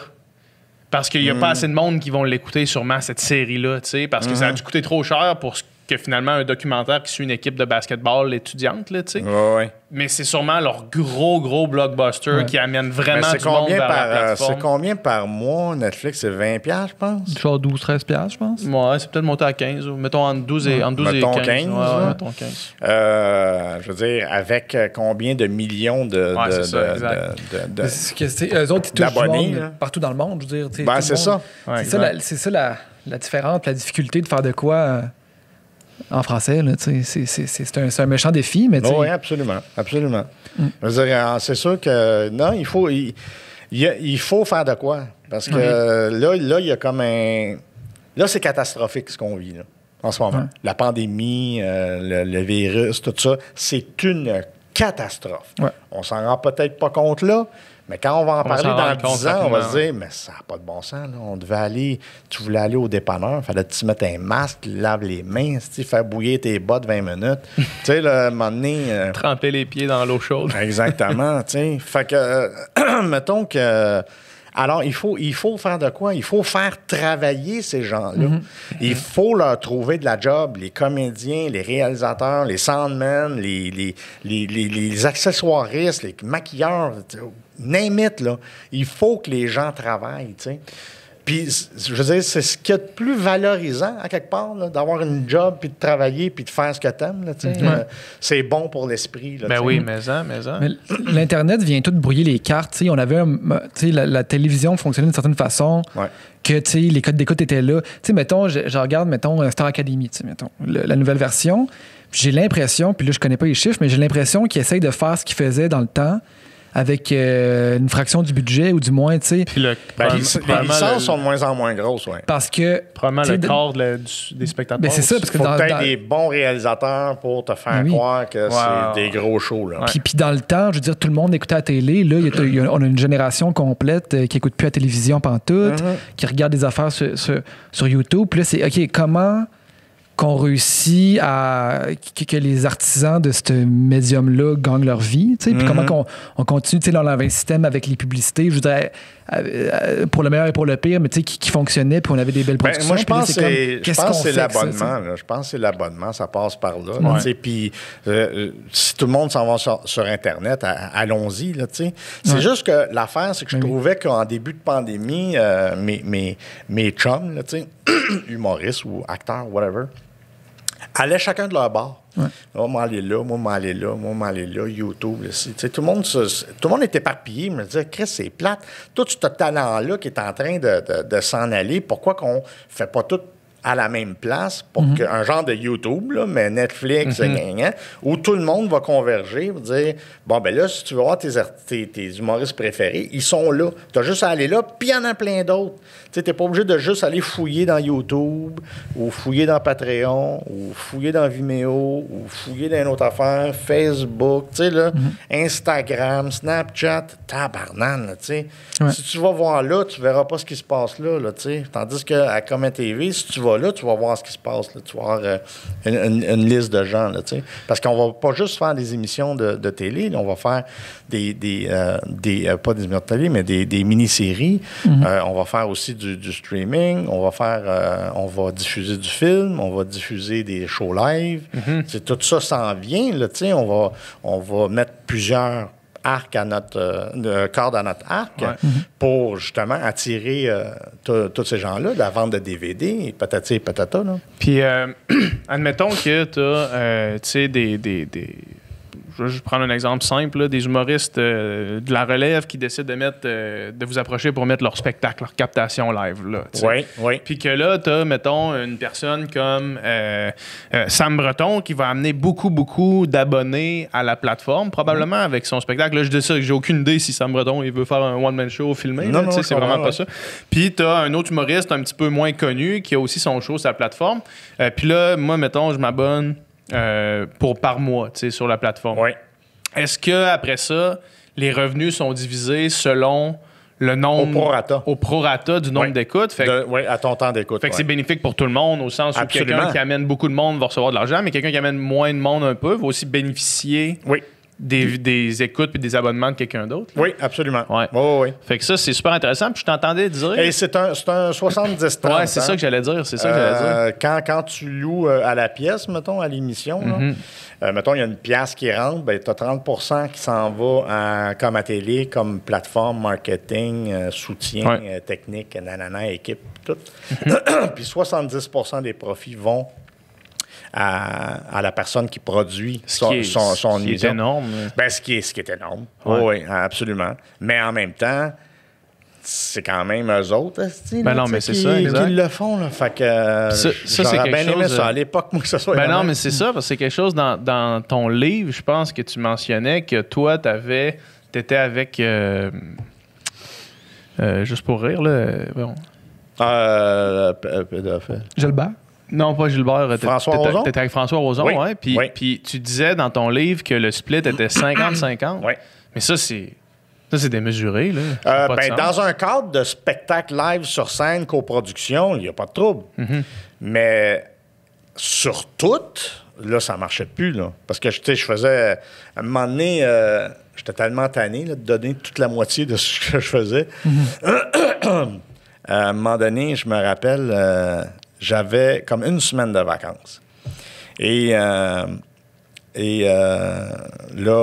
mon gérant à l'époque m'appelle, puis il dit « Ouais, ben là, il y a telle compagnie de pétrole là, qui aimerait ça t'avoir d'une pub, nanana. » Alors, je disais « Hey, François, j'ai une semaine, là, peux-tu me reposer, là, tu sais, puis c'est quand même 350 000, là. Je dis, pis. 350 000. Fait que là, je dis, c'est beaucoup d'argent. Puis là, dans ma tête, je me suis dit, c'est pas 350 000. c'est 350 000 divisé par 2, redivisé par 2. Ouais. C'est ça, ouais. Parce que ma cote, elle s'en va au gérant, puis l'autre, ça s'en va aux impôts. Fait que 350 000, ça fait 175 000, je pense, par 2. Ouais. Puis combien divisé par 2? Mettons 180, ça fait 90 000. 90 000, ouais. Fait que c'est 90 000, c'est pas 350. Là. Venez pas me faire à croire que c'est 350, c'est 90 000. C'est quoi, là, cette maladie mentale-là? Fait que je dis non, je suis plus capable. Il faut que je prenne des vacances. Puis, tu sais... Ouais, parce que lui, il veut pas. Il veut son 90 000, lui. tellement... Oui. C'est ça. Ouais, Mais puis c'est l'entreprise, tellement lui, il n'y a pas 5 ans décourageant. qui s'en va à l'impôt, là. C'est tellement décourageant de travailler de même, là, que tu as toujours 50 qui passent sur tout. Un essayage de costume, tu es payé 150 $, 75 au gérant. OK, fait que t'allais sur un show de TV, peu importe ce que tu faisais. Peu importe. Pub, émission télé, film. La série britannique que j'ai tournée, Jules Verne, il me payait comme 450 000 $ pour l'année. Ben, il y en a la moitié qui partait, puis l'autre moitié qui partait. À un moment donné, c'est décourageant. Quand tu as un agent, il va prendre entre 10 et 15 Ouais. pas Des fois 20. 50. Tu comprends? Lui, c'était parti, là, c'est 50 sur tout. Mais j'étais tellement cave à l'époque, il y a beaucoup de ma faute là-dedans. Là, j'avais personne de me protéger, moi, parce que comme il est ton gérant producteur... Mais tu penses que c'est eux qui te protègent? C'est ça. Il y a où la personne qui me protège là-dedans? Parce que je suis pas sûr qu'en tant que gérant, tu laisserais un autre producteur prendre 50 % de mes affaires. Là. Non. Tu sais, ça n'aurait pas de sens, n'est-ce pas? Mais c'était une conversation de sourd. Mais j'ai abandonné beaucoup aussi à cause de l'abus. C'était avec qui qu'on parlait de ça? Je pense que c'était avec Marie-Lou qu'on parlait de ça. Tu sais, qu'elle, super jeune, elle a un gros succès, puis elle avait la grosse équipe. Puis, tu sais, elle disait, les gens qui sont supposés me protéger, Ouais. c'est aussi les gens qui me poussent à en faire plus parce qu'ils ont une part du gâteau. Fait qu'il y a vraiment un conflit d'intérêts là-dedans. Là, tu sais. Oui. Oui, il faut qu'ils payent leur deck après leur piscine. Puis il faut qu'ils payent. Tu sais, moi, j'ai besoin d'un cabanon. Fait que tu vas faire le show de juin. T'as-tu l'impression aujourd'hui, mettons, avec ce que tu fais, que tu fais enfin mais ce que tu as tout le temps voulu faire, finalement, qui était plus un job derrière écoute, la là, caméra? Écoute, tu sais, quand tu dis le malheur des uns fait le bonheur des autres, là, moi, je suis un poisson dans l'eau. Là. Je suis à la maison, je fais mes petits tournages, je mets ça dans mon iMac, je fais du montage, je découvre des logiciels, j'ai du fun au bout, ça me tient le cerveau vraiment bien occupé. Ça peut pas être mieux, là. Pour moi, là, et pour l'isolement, puis tu sais, la pandémie, tout ça, là, je suis dans le meilleur scénario pour m'en sortir. Là. Ouais. Ah, merveilleux. Puis, mais est-ce que malgré tout, ça reste difficile, j'imagine, comme tout le monde, le confinement? Là? J'imagine que pour tout le monde, on a envie que ça finisse au plus crisse. Ah, ben oui. Puis, tu sais, quand, mettons, tu as un projet, puis la personne te dit, dans 4 mois, il faut que tu livres le projet, ben tu gères ton temps pour 4 mois. Ton énergie et ton temps. Mais là, on ne sait pas. On ne sait pas quand ça va finir. Fait que là, tu sais, c'est quoi le... Qu'est-ce que je fais là, en attendant? Je mets-tu bien de l'énergie là-dessus, puis après ça, bien de l'énergie là-dessus, puis là, les gens s'éparpillent, puis ça cherche, mais ça crée des angoisses, des états de panique incroyables. C'est sûr, qu'on a tout envie que ça finisse au plus vite. Puis le monde est vidé, là. Ils sont vidés, puis te recharger dans ce temps-là, c'est pas facile, là. Ouais, comment tu fais? Là, tout le monde tête après le même toton, là, tu sais. Je veux dire, PCU, PCRE, puis essayer de les rejoindre en plus, c'est impossible. C'est l'enfer, là. C'est l'enfer.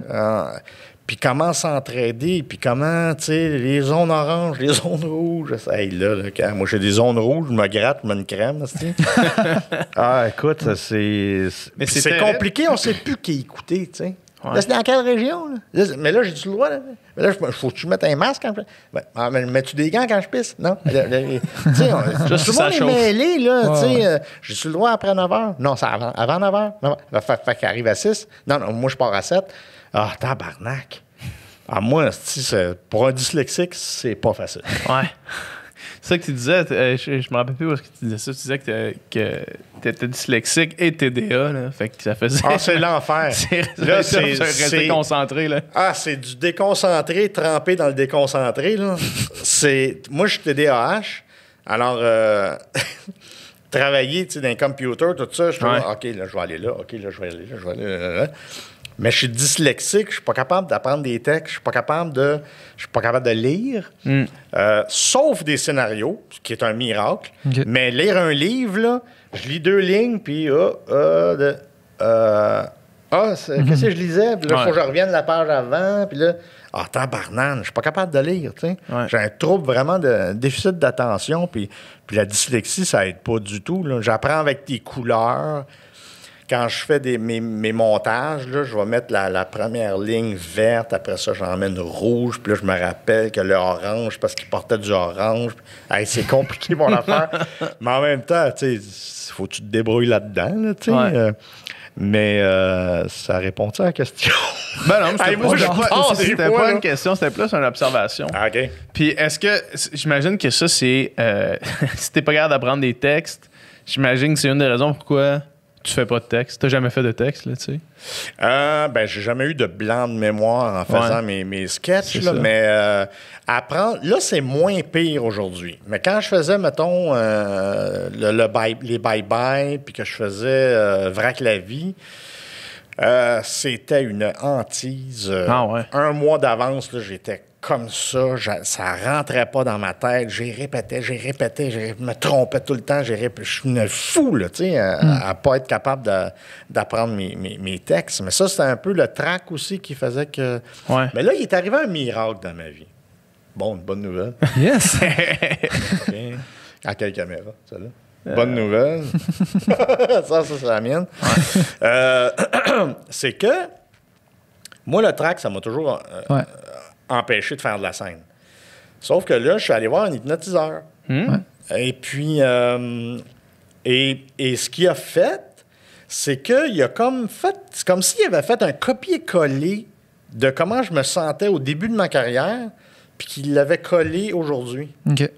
Et ça n'a pas marché tout de suite. Ça a pris du temps. Puis à un moment donné... Ça fait combien de temps, ça? Le trac a complètement disparu. En fait, je m'en suis aperçu quand j'ai fait les Oliviers. J'allais présenter un prix pour capsule radio, je sais pas trop. Puis j'avais dit au gars, je disais, hey, mais moi, t'as pas du texte, là. Juste dire, alors le prochain... j'étais bien nerveux. Puis finalement, j'étais comme backstage. Puis c'était à moi d'aller présenter le prix. Puis OK. Puis j'avais déjà mon gag de préparé là, pour quand j'arrive au micro. Puis vous allez comprendre après pourquoi c'était pas le meilleur gag. Et j'étais derrière. Puis là, quand ils m'ont annoncé, j'étais pas nerveux pantoute. J'ai eu comme une excitation. Tu sais. Puis là, j'avais ma ligne en tête. Parfait. Là, ça se lève, cette affaire-là. Mais là, j'arrive sur scène. Tout le monde se lève debout. J'ai comme un... Mais je sais pas pourquoi. Fait que là, ils sont debout, mais moi j'ai ma ligne, là, qu'il faut que je dise. Là, que... Fait que là, pendant qu'ils sont debout, ben, je sais pas trop quoi faire sur stage. Mais ce qu'il fallait que je fasse, c'est de donner l'impression que j'avais envie d'aller aux toilettes. Tu comprends?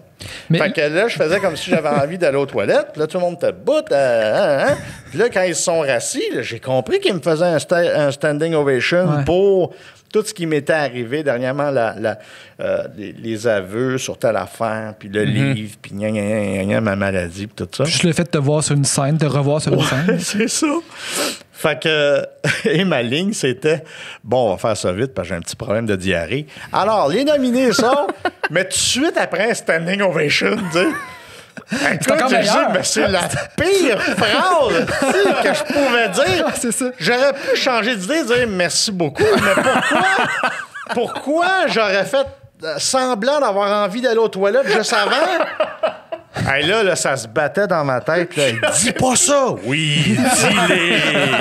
Non, dis pas ça! Alors, c'était vraiment quelque chose. Là. Mais. T'es pris avec ton gag. C'est tellement drôle d'imaginer. J'étais pogné. Je suis prisonnier avec le fait qu'il faut que je dise c'est ça, j'ai pas le choix. Ça fait 3 minutes que je fais comme si j'avais envie d'aller chier. Là, j'ai pas moi, je répète ma ligne, je peux pas ne pas la dire. Oh, C'est bon. Mais, fait que l'hypnose, c'était en quelle année? Puis les oliviers, c'était en quelle année? Ben là, ça remonte à il y a 3 ans. OK. Après, les oliviers, l'hypnose, c'était 4 ans. OK. Puis L'année voilà 4-5 ans, t'as refait le numéro du batteur. Du batteur, ouais. Ouais.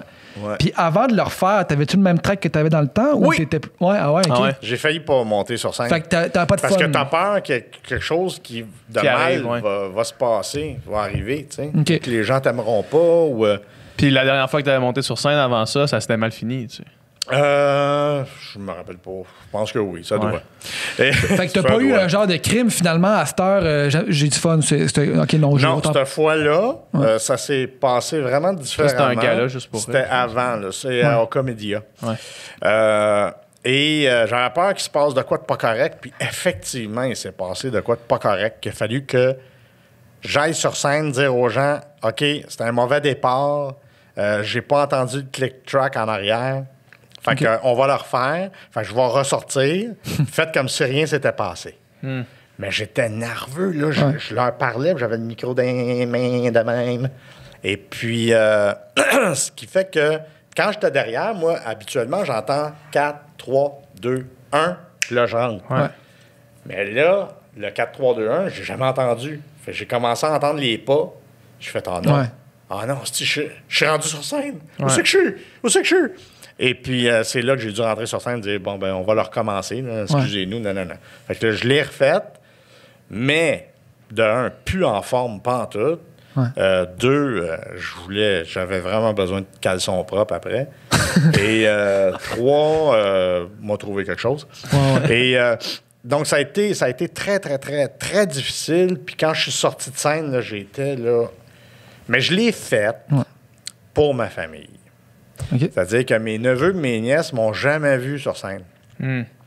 Et ils sont tous montés de Montréal pour venir voir mon oncle sur un stage. Parce que quand j'étais sur scène, c'était tous des bébés. Ouais. Fait que je dis, bon, je vais le faire, tu sais, je vais les inviter. Puis, je l'ai fait, mais tabarnak, je me suis dit après, mais plus jamais. Puis là, il est arrivé l'affaire des Oliviers, où j'ai fait, il y a quelque chose qui s'est passé là. Ouais. Puis l'année d'après, Sylvain Parent-Bédard, il me dit... Ça, c'est l'année passée ou là, 2 ans? Je suis pas bon dans les dates, mais je pense que c'est il y a 2 ans. Il m'a demandé si je voulais faire un numéro avec Kev Adams. En fait, Kev Adams voulait faire un numéro avec moi, le français Kev Adams. Et je dis, ben oui, OK. Fait que là, j'ai écrit un numéro, on l'a répété, tout ça. Mais c'était la première fois que j'écrivais quelque chose, surtout que j'écrivais pour 2. Ça s'est super bien passé. Puis on a eu du fun au bout, on a eu des faux rires, on a eu, tu sais, il y avait un rythme dans la salle que je retrouvais, puis j'ai vraiment eu du fun cette fois-là, là, tu sais, mais détendu, puis bien relax, puis alors ça a été une maudite belle expérience. Puis depuis ce temps-là, si j'ai un ami, mettons, là, Martin Petit, mettons, il dit, hey, on fait un sketch, whatever, ça te tente-tu? Bon, ouais. Fait que c'est plus la scène, c'est plus un nom catégorique, c'est comme why not? Ça, je te dirais que écrire un show, partir en tournée, non, ça c'est fini. Un festival, on fait un number, on va avoir du fun, puis après ça, je vous regarde aller prendre une bière, pas de trouble, je vais le faire, c'est avec des amis, on me paye l'hôtel, tu sais, la vie est belle, là, tu sais. Sporadique comme ça, c'est le fun. Mais partir en tournée, là, non. Ça doit être une libération de plus avoir cette malédiction-là du track. Ah, c'est une libération, mon gars. Là. Il n'y a pas de mots, là. Parce qu'à un moment donné, tu penses que tu n'y arriveras plus jamais, qu'il n'y a pas de solution. Et puis, c'est drôle parce que j'en parlais avec Normand Brathwaite il y a 2 étés, je pense. Oui, ben c'est l'été de Kev Adams. J'allais faire une émission, puis il était là, Normand. Mais Normand, ça, c'est le genre à vomir lui aussi, dans les toilettes avant de monter sur scène. Là. Puis j'y ai parlé de ça. Je dis, hey, j'ai été hypnotisé, moi, tu sais, mais... il faudrait que j'essaye ça. C'est une mauvaise imitation, là. Faudrait que j'aille. Non, attends un peu. Non, attends. Parle comme un canard. Chewbacca. Comment vas-tu? Ouais. Chewbacca qui vient d'avaler un vibrateur.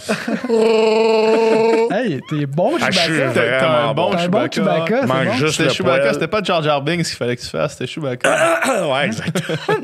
J'aurais dû y proposer ça. Hey, il y a quelqu'un qui m'a envoyé quelque chose. Un gars qui avait un livre sur George Lucas. Et George Lucas parle de moi dans son livre. Ah ouais? J'en revenais juste pas. Ben, toi, tu t'es fait proposer de jouer Jar Jar Binks, justement. Oui. Mais Jar Jar Ouais, Binks ouais. aurait, En fait, aurait été écrit en moi- pensant à toi. Non, pas ça non plus. J'allais là pour développer le personnage. Soit comment Ouais. il marche, comment il parle, comment...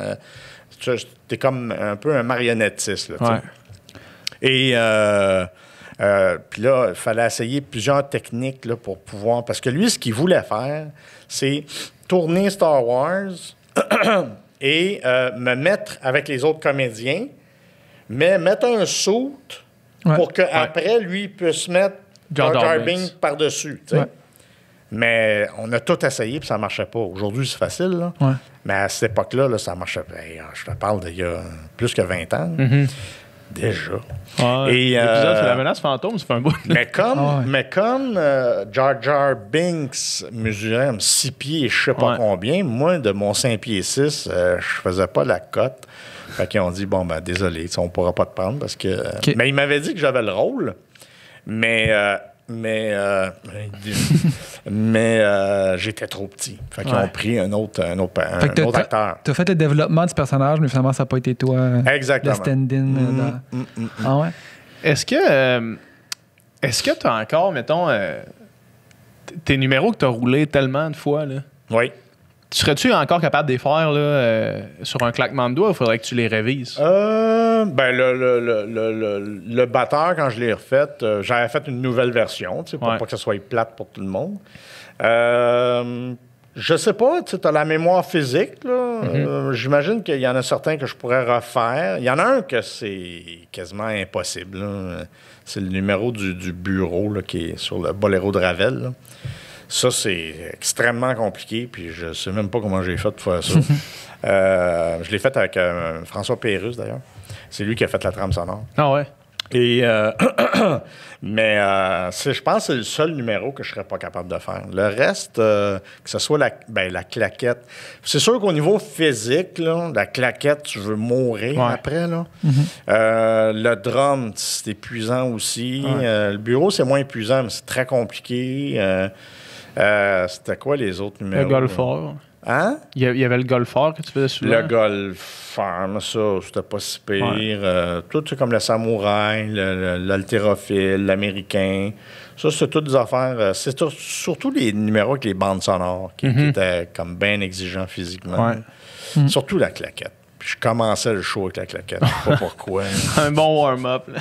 Un bon échauffement. Mais je faisais un numéro du numéro, c'est-à-dire que je faisais la claquette, puis après ça, pendant 1 minute, je jouais au gars qui était essoufflé, qui venait de faire la claquette. Puis souvent, Mais c'était facile vrai. de le faire. c'est Mais ça. c'était vrai. Fait que peu importe ce que je disais, j'en profitais parce que là, il fallait que mon cardio baisse pour faire la suite du show. Là. Mais je trouvais que c'était tellement un bon numéro pour commencer le show que je l'avais laissé là.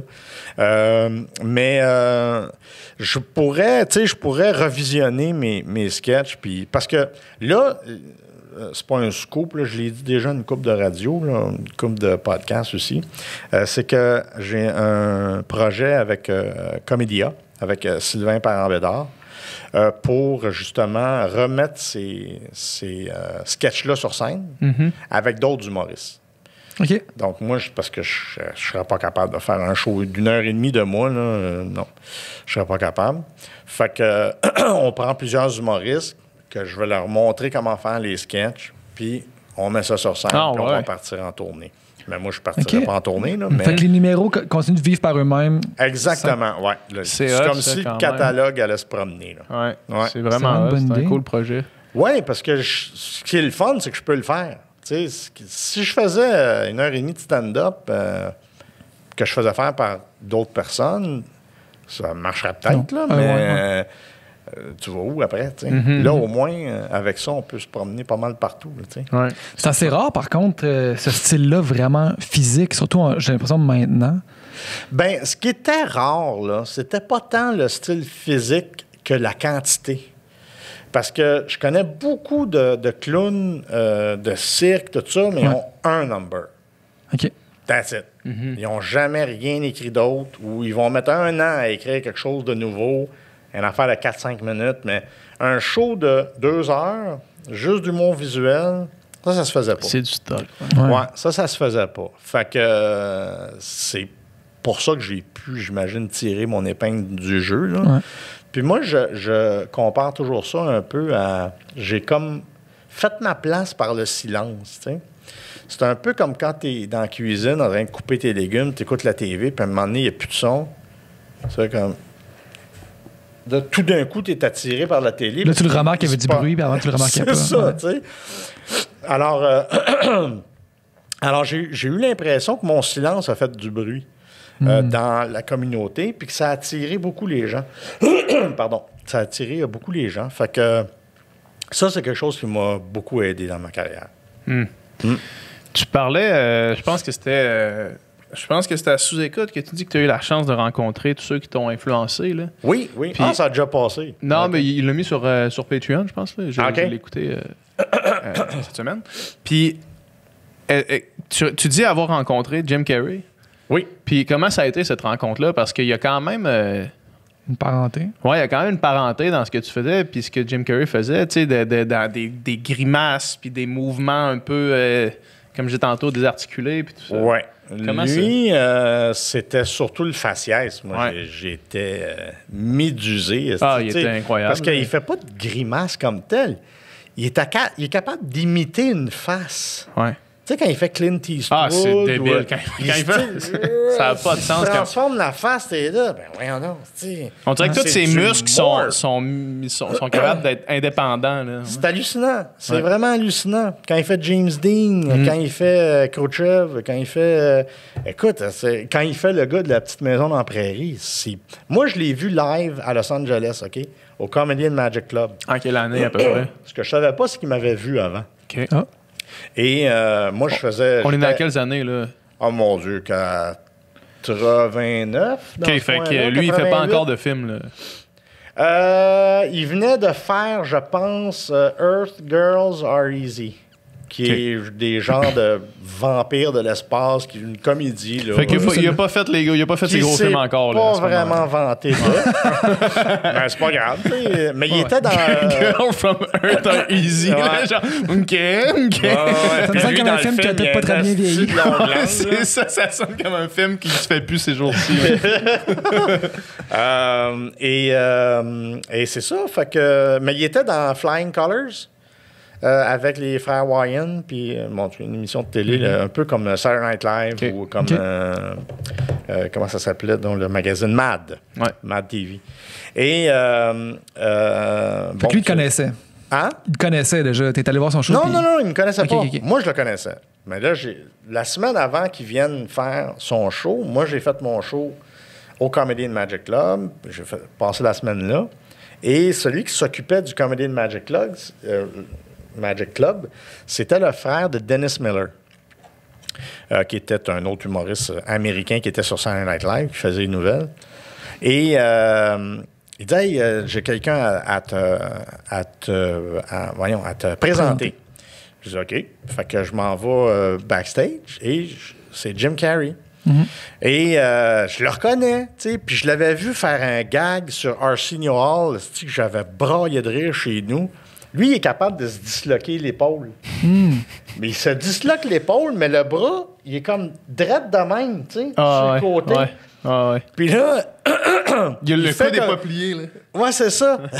Et là, il regarde une fille, puis il dit hey, Chris, c'est venteux ici. Écoute, je jure, là, j'ai tellement ri, là. Puis là, j'y ai rappelé cette gag-là. Puis il dit, ah ouais, hein. Fait que là, Miller, il dit, fais-y donc une couple de grimaces à Michel. Fait que là, il commence à m'en faire. mais il dit, gars, il est meilleur que moi, là, tu sais. Je ferais des grimaces. Tabarnak, un esti de compliment, man, parce que j'ai jamais vu quelqu'un faire des faces comme toi. Moi, je fais des grimaces, mais toi, c'est hallucinant ce que tu fais avec ta face, là, tu sais. Fait qu'on jase un peu. Ça n'a pas duré longtemps. Il m'a fait, son personnage du Grand Brûlé, là. Moi, j'avais déjà vu ça. Ah, c'est épouvantable. Il se colle les babines de même en bas, puis un œil. Puis c'est un gars qui était trop proche de son barbecue qui a pogné en feu. Mais c'est drôle, là. Il y a de la misère à parler. Il y a de l'eau qui vole partout. Anyway, c'était bien drôle. Et là, je décide d'aller le voir le soir même, voir son show. Et là, un autre gag que j'ai ri pendant 4 jours. Là. Un moment donné, il fait son stand-up. Il dit, ouais, là, je vais m'arrêter parce que c'est correct ce que je fais. Là, je vous fais des jokes, tout ça. Mais dans ma tête, c'est un autre spectacle. Et maintenant, je vais essayer de mordre mon cou. Et là, c'est 5 minutes d'essayage de se mordre le cou. J'étais là, ben voyons donc, esti. Puis là, il se relevait, puis tu sais, quand il fait son affaire, il se penche par en arrière, puis t'as vraiment l'impression. T'as l'impression qu'il tombe, là. Là, il tombe, il se relève. Là, je me rappelle, j'étais avec ma blonde de l'époque, Lorna, puis on était dans le char, puis là, on parlait du show, tu sais. Blablabla. Ah ouais, puis quand il essaye de se mordre le cou, et là, je pars à rire, mais je suis plus capable de conduire. Je m'arrête sur le bord de la route, je suis crampé, les yeux me coulent, je sors, ma blonde, elle prend le volant, je m'en vais du côté passager, je ris, asti. Je l'ai ri pendant 4 jours, cette joke-là. Hey, ce gars-là, là, une idée il si est simple. Malade dans la tête, asti. Ouais. C'est hallucinant. Puis, du talent, là, mais du talent, là, tout devient propice à quelque chose. Là, c'est hallucinant. C'est un génie comique, puis après ça, tu le vois jouer dans des trucs dramatiques, puis il est aussi bon, il est touchant, il est excité. C'est vraiment un talent incroyable. Je l'ai vu quand il était dans le titre de film pas prononçable. Eternal Sunshine of the Spotless Mind. Oh, Gal Freshly. Regarde le Freshly. Ouais, c'est ça. C'est bon, ce film-là. Ouais, c'est très bon. Ben, c'est pas quelque chose. C'est pas le casting du tout pour faire ça. Non, finalement, il était super bon. Ouais, c'est un gars qui est capable. Pas autant, je dirais, que Robin Williams. Que tu as rencontré aussi. Non, que j'ai vu en spectacle à Montréal. Il venait parler de sa série de films qu'il avait faite avec Stewart, là, un réalisateur canadien, entre autres Miss Dubfire. Puis il venait de parler de ses films, mais Robin Williams... C'est une conférence pour un spectacle? C'est un crackpot. Il fait pas autant de grimaces, mais c'est un crackpot. Là. Tout, il est rapide, comme ça se peut pas, là, tu sais. C'est un fou. Et... lui, Robin Williams, il était capable de me faire pleurer. Ce que Jim Carrey n'est pas capable de faire, il n'est pas capable de me faire pleurer. J'ai jamais... Oui, m'attendrir peut-être, là, mais me faire pleurer aux larmes, là, non. C'est plus Robin Williams. Ouais. Jim Carrey, on aime le voir complètement pété. Là, puis dans Ace Ventura, c'est débile, ça. Jaloux. Ça n'a pas de sens, ça. Mais jaloux, ce film-là. Mais ça n'a pas de sens que ce soit un film qui se soit fait, ça. Ou est-ce que ils ont dû dire, je sais pas c'était quoi sur le plateau, mais ils ont dû dire, fais ce que tu veux. Là. Je ne sais pas, des essais d'affaires, là. Mais ce personnage-là, je ne sais pas s'il a déjà existé dans une de ces séries d'émissions comme Flying Colors. Okay. C'est un personnage qui a créé. Mais là, tu sais, Barnac, c'était complètement... Puis c'est drôle parce que quand ils ont sorti le film, lui, il n'était pas connu à Montréal. Puis les critiques disaient c'est le Michel Courtemanche des États-Unis. Mais. Quand même, pareil, tu sais. Pas l'inverse, là. C'est pas le Michel Courtemanche, c'est le Jim Carrey du Québec, c'est l'inverse. C'est malade. Ouais. Fait que ça, c'était. Quand tu dis que t'étais jaloux, moi, je connaissais la supercherie. Non, tabarnak, attendez de le voir arriver. Là. Je vous en remettrai pas, tiens. Fait que, non. Quand tu dis que t'étais jaloux de Ace Ventura, c'est-tu parce que toi, t'aurais aimé ça faire un pouvoir personnage faire un projet pété de même, oui, j'aurais comme aimé ça, à grand déploiement, au grand écran de toi. Mais, oui, mais, en fait, on a essayé. Ouais. Il y a longtemps, en France, de faire, en 96, de tourner un film qui au début s'appelait... C'est une longue histoire, là. As-tu le temps? Moi, j'ai le temps. Moi, j'ai le temps. Vas-y. C'était le temps, finira là-dessus. En fait, OK. Émile Gaudreau et Stéphane Bourguignon ont une idée de film pour moi. C'est l'histoire d'un jeune enfant qui est complètement... il est fou. Et ses parents ont peur pour lui. Ils doivent l'enfermer dans une chambre et parce qu'il peut se blesser, il peut se faire mal. Et ils mettent une TV où c'est toujours des cartoons qui jouent. Fait que le petit gars, il est nourri de cartoons toute sa vie. Mm-hmm. Puis les parents, tu sais, ils le sortent pas souvent, puis ils le sortent avec une laisse. Puis... Mais le petit gars, il a passé toute sa vie dans la chambre, tu sais. Ouais. Et un jour, la fenêtre de sa chambre pète, il sort dehors, puis lui, d'après lui, là, tout le monde est cartoon. Ouais. Fait qu'il part à l'aventure, puis il vit sa vie de cartoon parmi les Dans gens. le vrai monde. C'était vraiment un film, là, tailor-made, là, tu sais. Mm-hmm. Fait que là, OK, fait que là, il y a un producteur français. Ouais, moi, je mets de l'argent et tout. Et Téléfilm Canada. Ouais.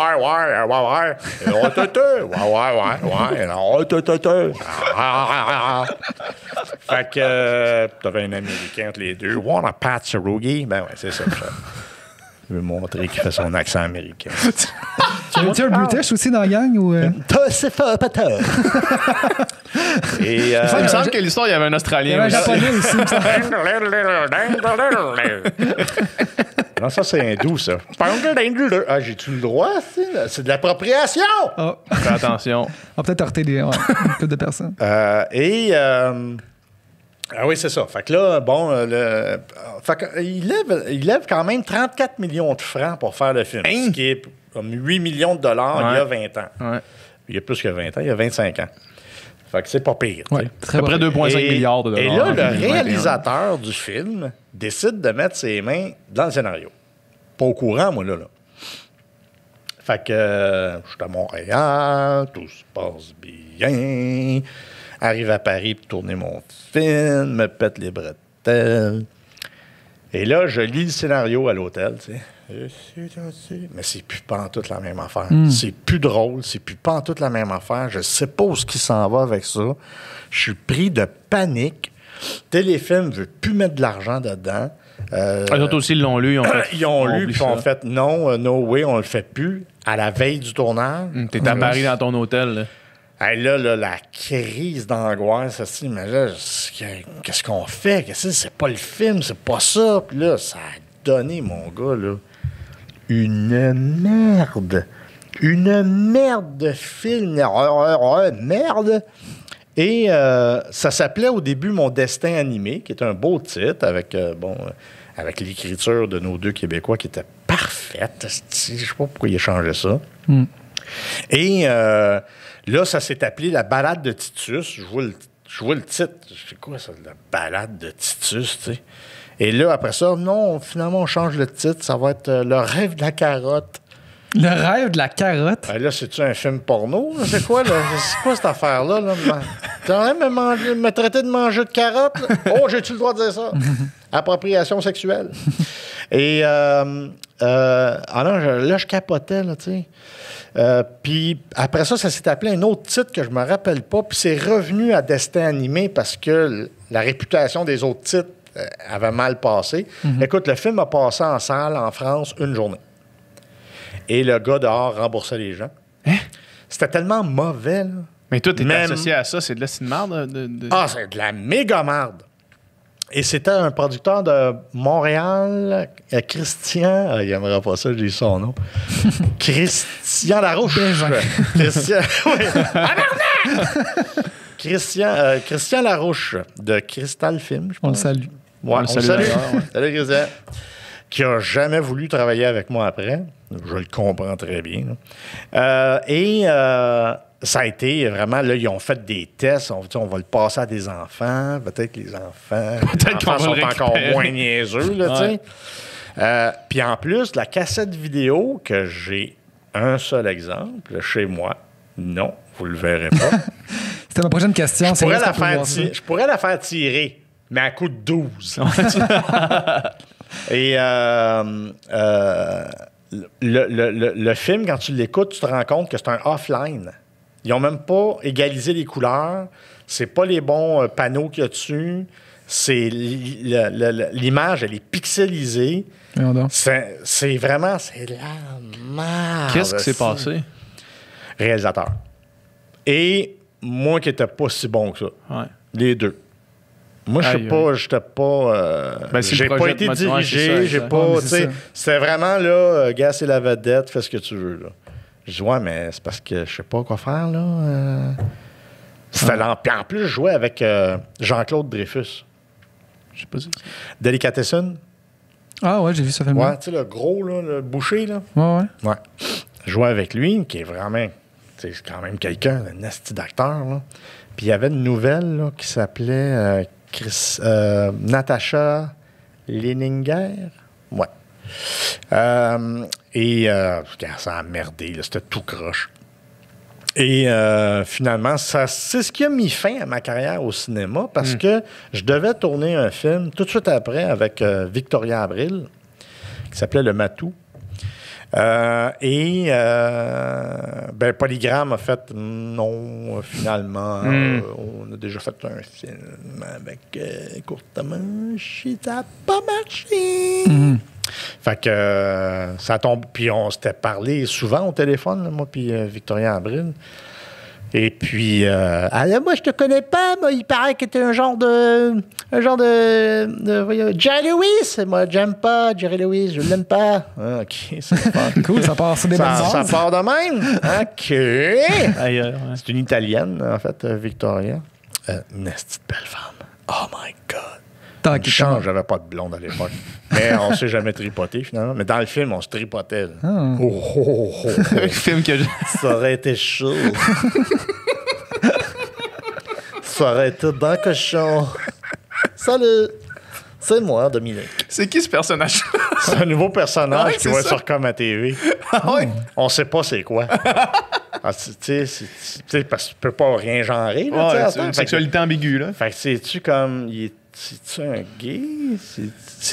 Non, c'est un transgenre. Non, c'est un gay avec une barbe. Non, c'est une fille avec une barbe. Non, c'est un... Fait que je veux juste mélanger le monde pour pas que ça soit catégorisé comme ça. Et tout ce qu'il dit, ça sonne sexuel. Il est bien bon, le café.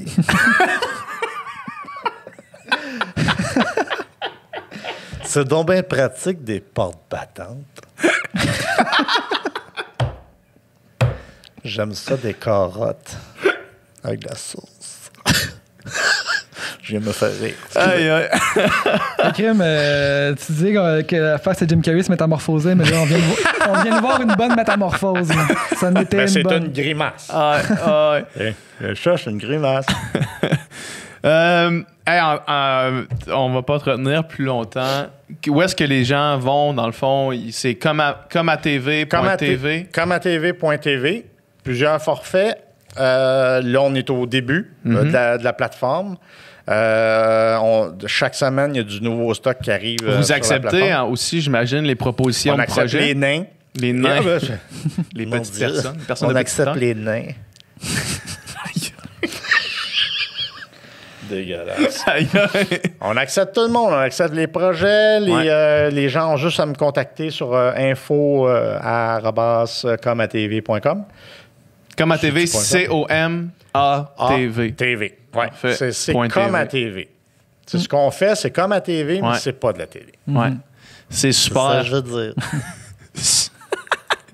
Merci infiniment. C'était un réel plaisir et un honneur. Ça m'a fait plaisir, les amis.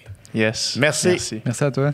Merci d'avoir écouté ce podcast jusqu'à la fin. J'espère que vous avez apprécié la conversation. Ça prouve que vous êtes de réels fans de conversation et du Sans Fil Podcast. Et on vous remercie vraiment beaucoup. Si vous voulez avoir plus de contenu, plus de conversations, c'est sur Patreon que ça se passe. Yes, sur Patreon, non seulement on met tous les podcasts en ligne au moment où est-ce qu'on les tourne, donc on a beaucoup de semaines d'avance sur le Patreon, mais on fait aussi des encore moins de filtres qui sont exclusifs aux membres Patreon où est-ce qu'on parle, Dom, Nicole et moi, de la conversation qu'on vient d'avoir, parce qu'on va un petit peu plus en profondeur dans certains sujets qu'on voulait aborder ou qu'on a abordés pendant le podcast. Donc, allez sur notre page Patreon, le lien vers ça va être dans la description du podcast. Fait que merci encore une fois de nous avoir écoutés jusqu'à la fin.